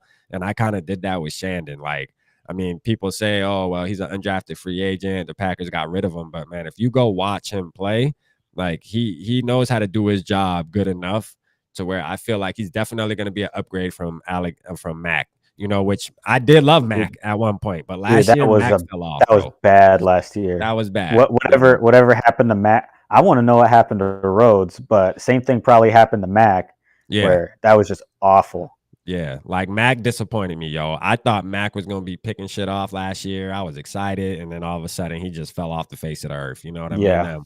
But I think Shandon Sullivan, he's going to surprise Vikings fans, man. I'm calling it. I've been calling it from the beginning. Like I just think he's going to be somebody that we're going to be talking about. Yeah, hey, peace out, Anthony, man. Hey. Appreciate you tapping in for sure, though, man. You know it's all love for sure. He was the worst graded slot cornerback last year, according to PFF. Yep. But yeah, hey, and I seen that, but I like him though. I watch detail as far as him playing. See, that's the thing with the PFF. Oh, he's talking about Mac Alexander was the worst graded cornerback. Oh, you talking about Mac? Oh yeah, I was about to say because I don't really pay attention to PFF, so I didn't know if you were talking about. He's correct himself. Yeah, because I'm like, yo, listen. I thought he was the worst corner PFF, overall. I think he was. I think he was worst corner overall, not just slot. Wow, he was. Damn, I didn't even know that. That's I might news be wrong. To me. That's news but to he me. says wow. he says slot, but I thought he was the worst overall. Wow, that's crazy, bro. Like I didn't know that. Damn, he was disappointing though. He really was. I ain't gonna lie. Who's gonna be Mr. Mankato? I think the rule is he can't be lower than he has to be lower than a 3rd round pick. Yeah, third or lower or undrafted. Shit, if I had to choose, man, 3rd or lower. So, and I think it can be the last couple of years too. I think 2 or 3 years. Yeah, 2 or 3 years. All right, I'm gonna say. So it can't be Ed Ingram. It can't be Andrew Booth Jr. No, I'm gonna say. Let's see who's been making noise. I'm gonna say maybe Ty. I'm gonna go with Ty Chandler, man. So I think Ty Chandler's got a really good chance. Yeah, I'm gonna go with Ty, man. Shit, why not? You know what I'm saying? Why not? Shit. Tell me why I'm making the wrong decision, man, and I'll think about it. But as far as right now, I'm going with Ty. I'm going with Dave's guy, man. Well, he's not a surprise to me, so I want to say Ty Chandler, but he was not a surprise to me. Yeah. That is my guy. Yeah, and it's funny. I sent an email to Declan after Ty Chandler had a great game. I'm like, hey man, I check out my video I did on Ty Chandler. If you want me on your show to talk about it, let me know. No response. I'm all in. I'm all in on Ty, man. I'm all in on him. And again, we got to remember with these preseason games, again, because we've seen this plenty of times, Jay. You know what I mean? And correct me if I'm wrong. We'll have these guys that they go out there, they do their thing in preseason, playing against 2nd and 3rd strings. And then, like you said, you want to see them against some ones, because once it gets live and you start going up against linebackers that really know how to fill gaps and this, that, and the third, it becomes a different story. You know what I'm saying? So we do got to see that still. You know what I mean? Like at the end of the day, does he look good? Yes, he looks good. I'm happy about him, man. I think he's a great player, but let's see him go up against some real Yeah. linebackers and shit, linebackers that really know how to read the play and shit like that. Not these guys that are out there competing that might not even be on the team the following day. You know what I'm saying? We got to give these guys some time to develop too in that starting role. So if we're gonna, we can't expect a guy like Ty Chandler to just go in and ball Week out one. versus For sure. we got Kenny Clark on the other side of the line. But we got to let these guys kind of take their lumps. Yeah, for sure, man. But I do believe he is gonna be somebody though. Oh yeah, I think do so believe too. He definitely has the skills to be as great as he wants to be in this league. You know what I mean? It's just like right out the gate though. We gotta see what he does against some real competition, man. And that's the same way I felt about Kellen Mond. Obviously, it's not their decision of who they're playing. They got to play whoever's in front of them. But again, Kellen Mond, yeah, he had a decent game. But like I said, would I trust him in the middle of the season? No. Like going against ones and stuff, being that slow on making his reads and stuff like that? Absolutely not, man. It will get ugly out there, man. I'm telling you, as of now. It will get ugly. It will. And it's like shit. And we don't know, man. Even Saturday, we're gonna see him because that's why I'm glad we did it with the 49ers, man. 49ers, we're gonna have a good test. That's going to be a good-ass game to really be able to judge. Okay, you know what I'm saying? With a good defense, good pass rush coming. Let's see what you can do, We'll make it happen. Trade for Minshew. Everybody loves Minshew. I love Minshew. I love Minshew. Minshew magic. Yeah, everybody just loves him, man. He's just that player that everybody gravitates towards. Like, man, give me him as a backup. You know what I don't get about the Jaguars is he won their season opener versus the Colts. And then I think he hurt his finger. He was out for like 4 games. They never put him back in, and they never won another game. I mean, that's got to be tanking or something. Yeah, that was weird. Minshew would have won more than one more game. Yeah, it's the world's worst franchise in any sport. Oh, I think Trevor Lawrence. My partner's actually going to the game Saturday. Jaguars and Steelers, the ones I was telling y'all. All right, Steelers, that'd be interesting. I think Trevor Lawrence, man. I don't know, man. I'm right here. I don't know about that. Yeah, I don't know about that kid, dog. I really don't, And then Zach Wilson, I'm already out on too. Now I can maybe see Zach Wilson maybe 3 more years, but by that time, somebody else is gonna already take his position and be already moving. So I was never high on Zach Wilson. His draft stock shot up because he had a really good pro day. Right. But I mean, he's shown some scrambling ability, but I think every Jets quarterback has to scramble for a touchdown. It's just kind of part of being a Jet is scrambling around trying not to get sacked. But I wasn't high on Zach Wilson or Trevor Lawrence coming into the draft. Yeah. My thing on Lawrence is that his attitude towards football is really nonchalant. And he's always been a winner everywhere he's gone, except for when he lost to Joey B in the national championship. But so now he's taking these L's. He's taking these L's, man. There's no telling where his mental's gonna go. Yeah, he might go down in a dump, or he might rise up and become a much better football player because of that whole, disaster that was their last season. But I really didn't like his mindset going into the draft because he was talking about how he doesn't need football and all of this other stuff. Exactly. And I'm like, man, you got to be all in. He was saying all the wrong shit. He was saying all the wrong shit before the draft. He really was, man. Like a spoiled little brat. Like, I don't need football. Like, you can be the most talented guy in the world, man, but you got to be all in the NFL. Hey, so do you think Justin Fields is going to hunt us for the next 10 years or what? All right, me neither. All right, good. Dude, he had a game where he had negative passing yards. He might haunt the Pack or the Bears. He might haunt the Bears. Yeah, he's going to haunt the Bears more. And that's another thing that I did a video on, man. We dodged that bullet, and I still feel that way with Ryan Poles. Oh, yeah, Ryan Poles. Yeah. I just don't think this. I did my short where I have him. Well, I did a picture and pretending like it's him in a heat suit with a flamethrower. Trying to build the Bears. Ryan wants us to talk about the Aaron Rodgers comments. Man, I when I seen that, I'm like, all right, dude. That's something that you can say, not to the freaking media, dude. Exactly. You don't bury your guys in public like that. Bury them, bro. Dave had a viral short. It had almost viral. It went 15,000. It's my biggest video ever. I said Aaron Rodgers is saying if you can't catch, you can't play, unless, and if you can catch, you'll be sent to the Raiders. So Yeah.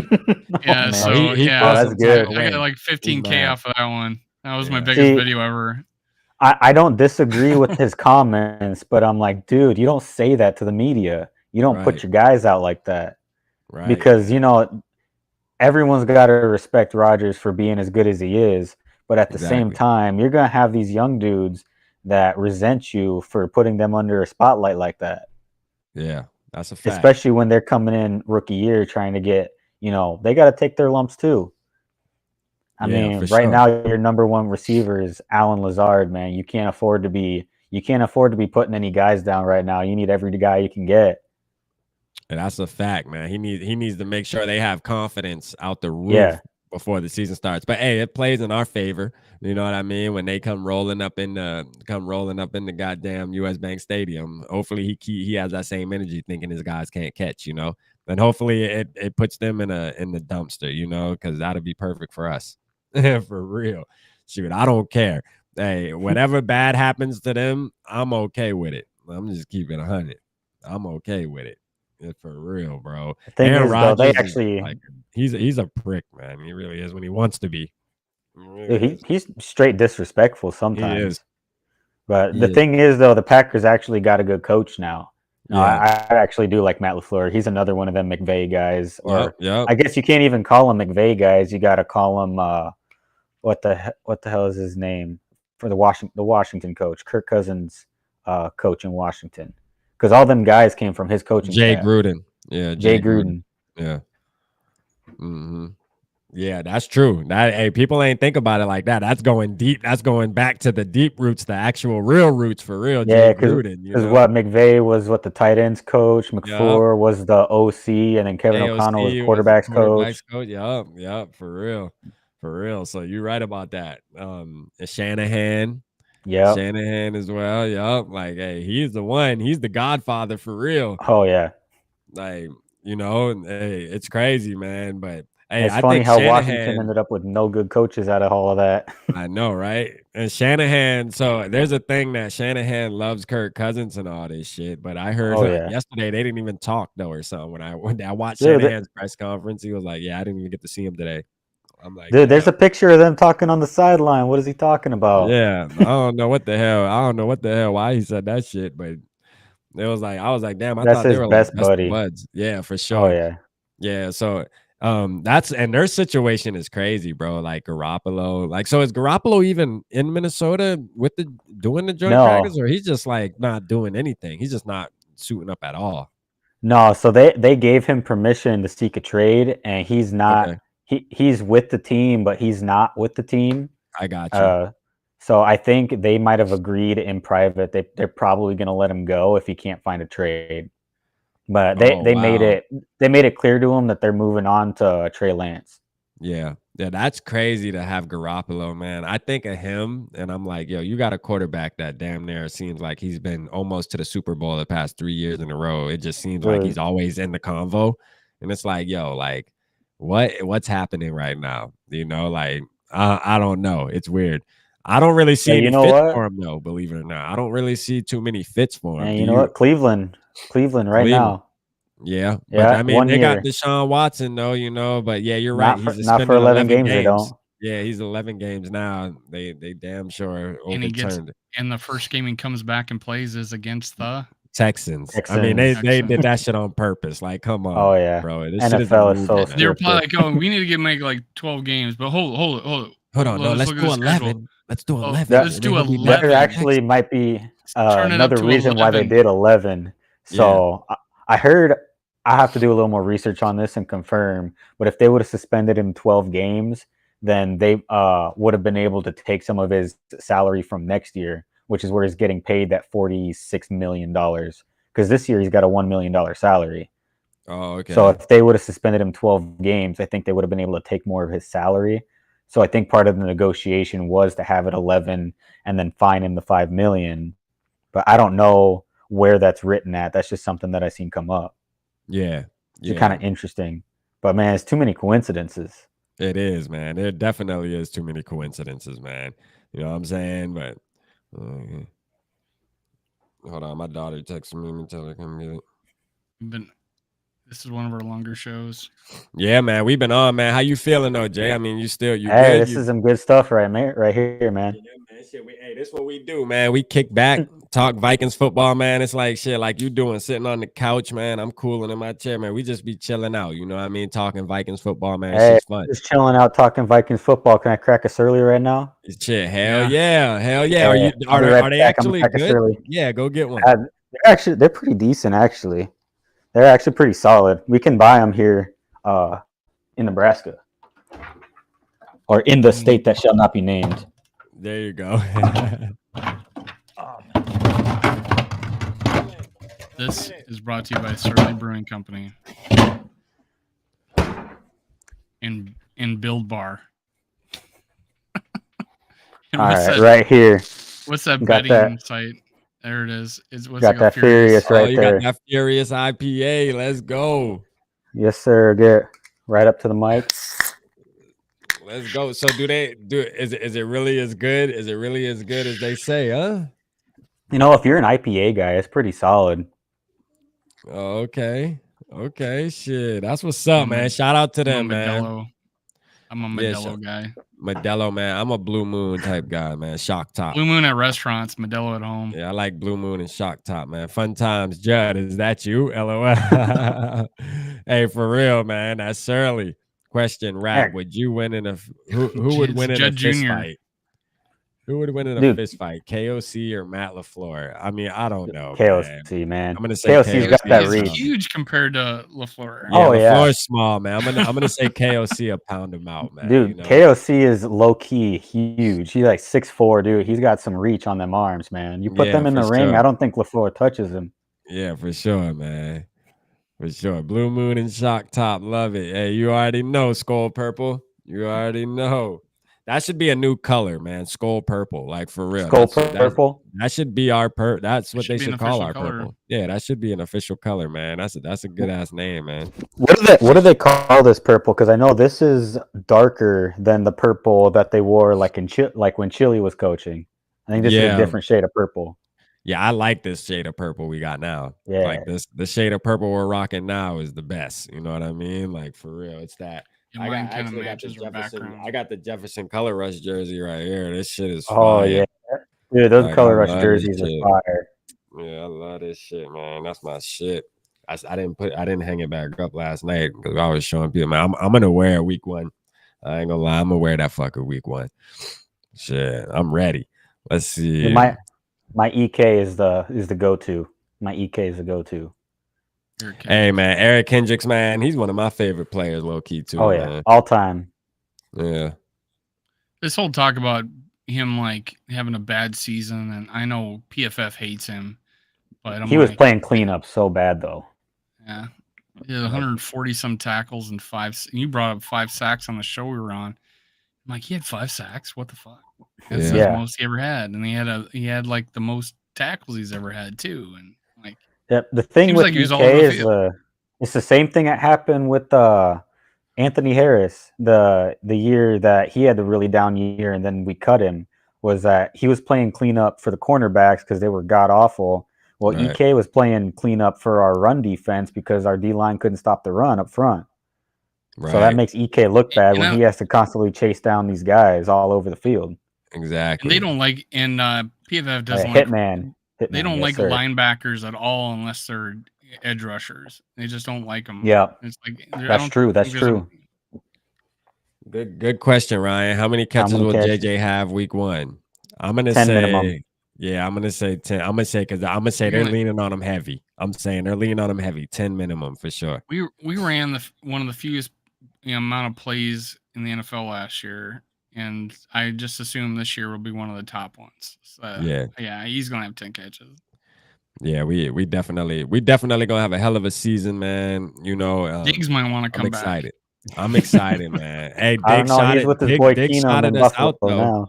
Diggs shouted Minnesota out, talking about we got the best fair. Yeah, hey, they got the best fair ever. You want to come back? You know he missed this shit playing out there in that cold ass motherfucking field, man. Man, Shit. we got the indoor Yeah. facilities now. Exactly. I'm talking about him Not in like back in Buffalo. the. He probably Oh yeah, him being in Buffalo. He probably like, man, why the fuck did I pick Buffalo, boy? It's freezing out this month. his first year though was his best year of his career, Yeah, so for can't sure. He argue with balled that. out. Yeah, Oh he yeah, balled out, man. I give him that. I yeah. give You him love to that. see it. I would love Yeah, to for see sure. a Buffalo Minnesota Super Bowl. That's my dream right there. Because I see why he was mad. I Yeah, understand. That's the thing. I understood why he was frustrated, just like Thielen was frustrated that same year. You could see all the arguing on the sidelines and shit. Like there was just a lot of tension that year. Kurt had to come out and apologize to them boys and shit. It was just one of them years. You feel me? yep. It was one of them years, man. This shit made it happen. Yes, Dave. Kurt, I had to apologize, Dave. Don't get mad, okay? He did it himself, okay? I didn't make it up. He did. He had to apologize. Hold on. Let me hide him. You see the look on Dave's face right there? Hold on. Hold on. Let me add him. Is he frozen? Yeah. Hold on. No. Oh man. Hold on. Right. Oh, we lost Dave. I got him. All Hey, right, he's back. I thought we Dave. switched places. I'm here. There we Can go. you hear me? You're Dave, frozen there for a Can you second. hear me? Yeah, you were frozen. Yeah, we were talking about how Kirk Cousins had to I heard everything. apologize. Oh, I heard okay. We everything. just wanted to make sure, man, because I know you were ready to like look it up, and you know how you like to come after me when I say Well, Kirk. I heard the interview with him and Thielen. Oh, okay. So I'm just not putting my conjecture of what I saw There on you television. go. It wasn't an apology. It wasn't. If you look at the interview. Nah, for real though. That was a crazy season though. I remember that though. When they Yeah. came back and played the Giants, like that was the game back after all the kind of shit was happening. They played the Yeah, and they Giants. just They were all like buried the acting like Giants. best of teammates. Yeah, Yeah. out there like celebrating and shit. It was fun. It was fun. They Yeah. buried the Raiders too though the game before, didn't they?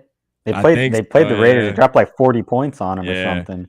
And We're that's talking what about that's what I We're talking miss, about the man. 2019 season, right? I think so. Yeah. The one we went to the playoffs. Yeah. Yep. What a horrible season, right? I mean, it wasn't a horrible season, but shit, it wasn't. Yeah, It wasn't we the were best. winning.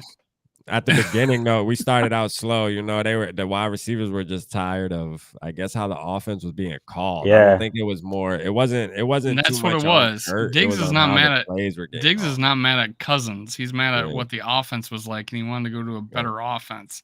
Yeah. You can't blame the guy. Yeah. Because we had 2018, Thielen had 1,300 yards and Diggs had 1,100. He just, I don't think he played a full season ever. Yeah. And then Thielen got hurt in 2019. Yep. So he was having an awesome season too. Yeah. But and Diggs both years had both 1,000 yard seasons, but he had a lot less catches in 2019 because there was that one game we were playing against the Packers and we didn't even throw the ball about like 10 times. Yeah, it was just frustrating for him, and I feel him. When you know you're good like that, it's like, yo, like you know that I'm elite, right? Like, why the fuck aren't we making plays for me? You know what I'm saying? Oh, and on that Saints game too, he had like 2 targets. Yeah, which is ridiculous. Crazy, man. Like, we just didn't throw the ball that year, man. That's the thing, though. That's the thing. I see this year. This is like when you were saying about us dropping 40, right? Like, that's what I want to see this year. I want to see us step on shit. You know what I mean? Put our foot on that neck. You know what I'm saying? Like, none of that get up by 14 points and then take off the gas pedal. No, I want to be up by 28, 29, 30, 40. Keep doing it. I see in a halftime interview, we're down. We can't run the ball for shit. And they asked Zimmer, what are we going to do the second half? I said, we need to, we need to run the ball more. And I'm like, holy shit, have you watched the same game as me, Zimmer? He's trying to run to establish the run. Yeah, not working. I'm like, hold it, man. Seriously. We have to establish the run, fellas. Every time you put Cousins in a hurry up situation outside of 2018, 2018, I was complaining like crap about all the strip sacks and picks with like he's trying to win the game on second down, throw the ball away if it's not there on first or second down. But since then, I mean, you put Cousins in a hurry up offense, he does very well. Yeah. Very well. Yeah, man. I think Cousins, like I keep saying, I keep beating a dead horse, man. He gonna do his thing this year, bro. And I think that's for any He quarterback. gonna do his thing. Like you were talking about putting Goff up there with when the headphones go, with the speaker goes off. It's at 15 seconds, right? Yeah. Well, he's already up at the line, and so was a Peyton Manning, and he was up there with 15 minutes. And he yelled Omaha like 10 times before he snapped the ball. But that's what I love about an offense is if you get up there and get on the line and you can read the defense and get everybody in line and nobody's in a rush, and then you get everything set. Either you can audible, then you're not having to go with the same play. You can change it up if you get to the line with 15 seconds to go. Plus, they're winded. I want to see that from our offense. And as far as the Rams are considered, they were like top 3, if not the best at the hurry up offense. Like they employed it more than any other team. Like top 3. Yeah, a lot of colleges run a no huddle too. And I think a lot of these young guys coming in are pretty comfortable running that type of offense. Well, and you see those you see those teams where like they have those flashcards. They get up to the line, they're set, and then they go look at the flashcards. Yeah, for sure. A lot of colleges do that. Yeah, there's a lot of. Yeah. I think Notre Dame does that. There's a lot of teams that do that. Yeah, that's a big thing in college for sure. That's a big thing in college, man. Man, listen, man. We about to get up out of here. We've been on for 2 hours, bros. You know what I'm saying? I don't know about y'all, man, but I gotta take my ass to work. That was fun as hell, though, man. Jay, listen. Yes, sir. You're definitely gonna be a regular, bro. As long as you got time for us. When you get your show up too, man. Yeah, we'll start plugging it. Yeah, get right your show up too, man. Email me if you got any questions, if you need any pointers or anything, how to do anything. You know what I mean? Like I say, me and Dave are still new to the YouTube world, but I'm just riding his coattails. We rock it. Dave just rides my coattails, you know what I mean? But that's my boy though, man. I rock with Dave. I couldn't make it happen without him. Like I said, I'm gonna try to do things a little bit differently. Like I said, it's gonna be a mix of F1, mix of NFL, but I definitely want to bring. Right? I'm gonna do it one. I'm gonna do it one channel. My boy Zach Schomler. He's one of my favorite podcasters. Strong Opinion Sports, and he does the same thing too. Strong Opinion. Hold on. Strong Opinion. And he's a Vikings fan. You can be a sports channel and set up two different. Strong Opinion Sports is the guy that kind of reminds me of like Screech a little bit because he looked like Screech a little bit. Or am I tripping? Oh man, I don't know. But let me look him up real quick and make sure. Not a compliment. Yeah, it is. No, he just gives me like Screech. Looks vibes. Like Screech.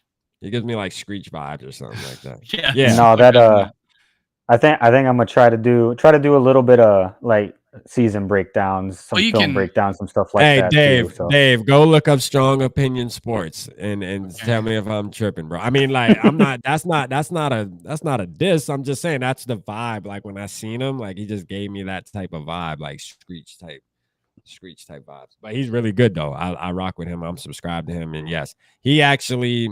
When I started my podcast, he has a video out saying, if you want to start a podcast, and he tells you like, what to do. And he's like, man, I don't really give people pointers because everybody wants to talk and ask all these questions, but then they don't put their foot forward. And when I seen that video, that shit motivated me. Like, you know what? He's right, bro. He looks like Carson Wentz. Here you go with like a 12-year-old Carson Wentz. Yeah, but I like him though, man. That's a good dude to. That's a good dude to like. Sports, right? Yeah. That's a good dude to. That's a good dude to follow around. Looks like a redhead in some of these pictures. Yeah, he is. Yeah, he's really good too. That's what I say. He looks like Carson Wentz. He's laid back and he knows his shit, man. I rock with him for sure. But I do see the eyes. I see the eyes. Screech eyes. I do see where you're getting that. In the nose and the eyes. I can see that. Yeah. Yeah, good dude though, man. But yeah, man, keep us updated, Jay, on your podcast and stuff like that. And like I say, as the season's ramping up, man, I'll definitely be reaching out, or Dave will reach out and say, hey man, you want to get on again tonight? Like, we don't really have no set schedule. We just do this shit. You feel me? Like, We just one of those. We two dudes that just do it. You know what I mean? Fantasy. We never even talked about the fantasy. We never even talked, man. We'll talk about the fantasy tomorrow for sure because I'm tired at this point. But yeah, we're just gonna run a free league, Jay. If you want to join, really, if we can get like 12, 14 people, I guess that'll be enough. Quickly, anybody who's still on, quickly email him. Anybody that's still on, yeah, for sure. It's anybody free. that's still on, it's free. He's gonna import a Chinese jersey to give away as the championship prize. Yeah, we're gonna start. No, I'm gonna get a real jersey, man. You are? I'll buy a real jersey, man. Because Dave. Okay, I'm gonna tell my buddy. It's American made now, and we're not supporting the communist regime. Yeah. Oh wow. And Dave, I don't know what Dave gonna do for y'all. He probably gonna do nothing but sit around and talk about how it's a China jersey and stuff. But maybe he'll come up with something to give y'all. You told me it was a China jersey. Maybe he'll come up with something to give y'all for winning. You know what I mean? Hey, if I give you a China jersey, oh well, it's free. Shit, you better take that motherfucker. All right. Yeah, email him. Get on the leagues. I've already had it set up for weeks now. Yeah, for sure. Send the emails though to Purple Pocket though, for sure. Purple Pocket Podcast at Gmail. All right. Hey, appreciate y'all again, man. Appreciate you again, Jay. We'll definitely be in touch, bro. I appreciate you. Thanks, guys. All right, see you later.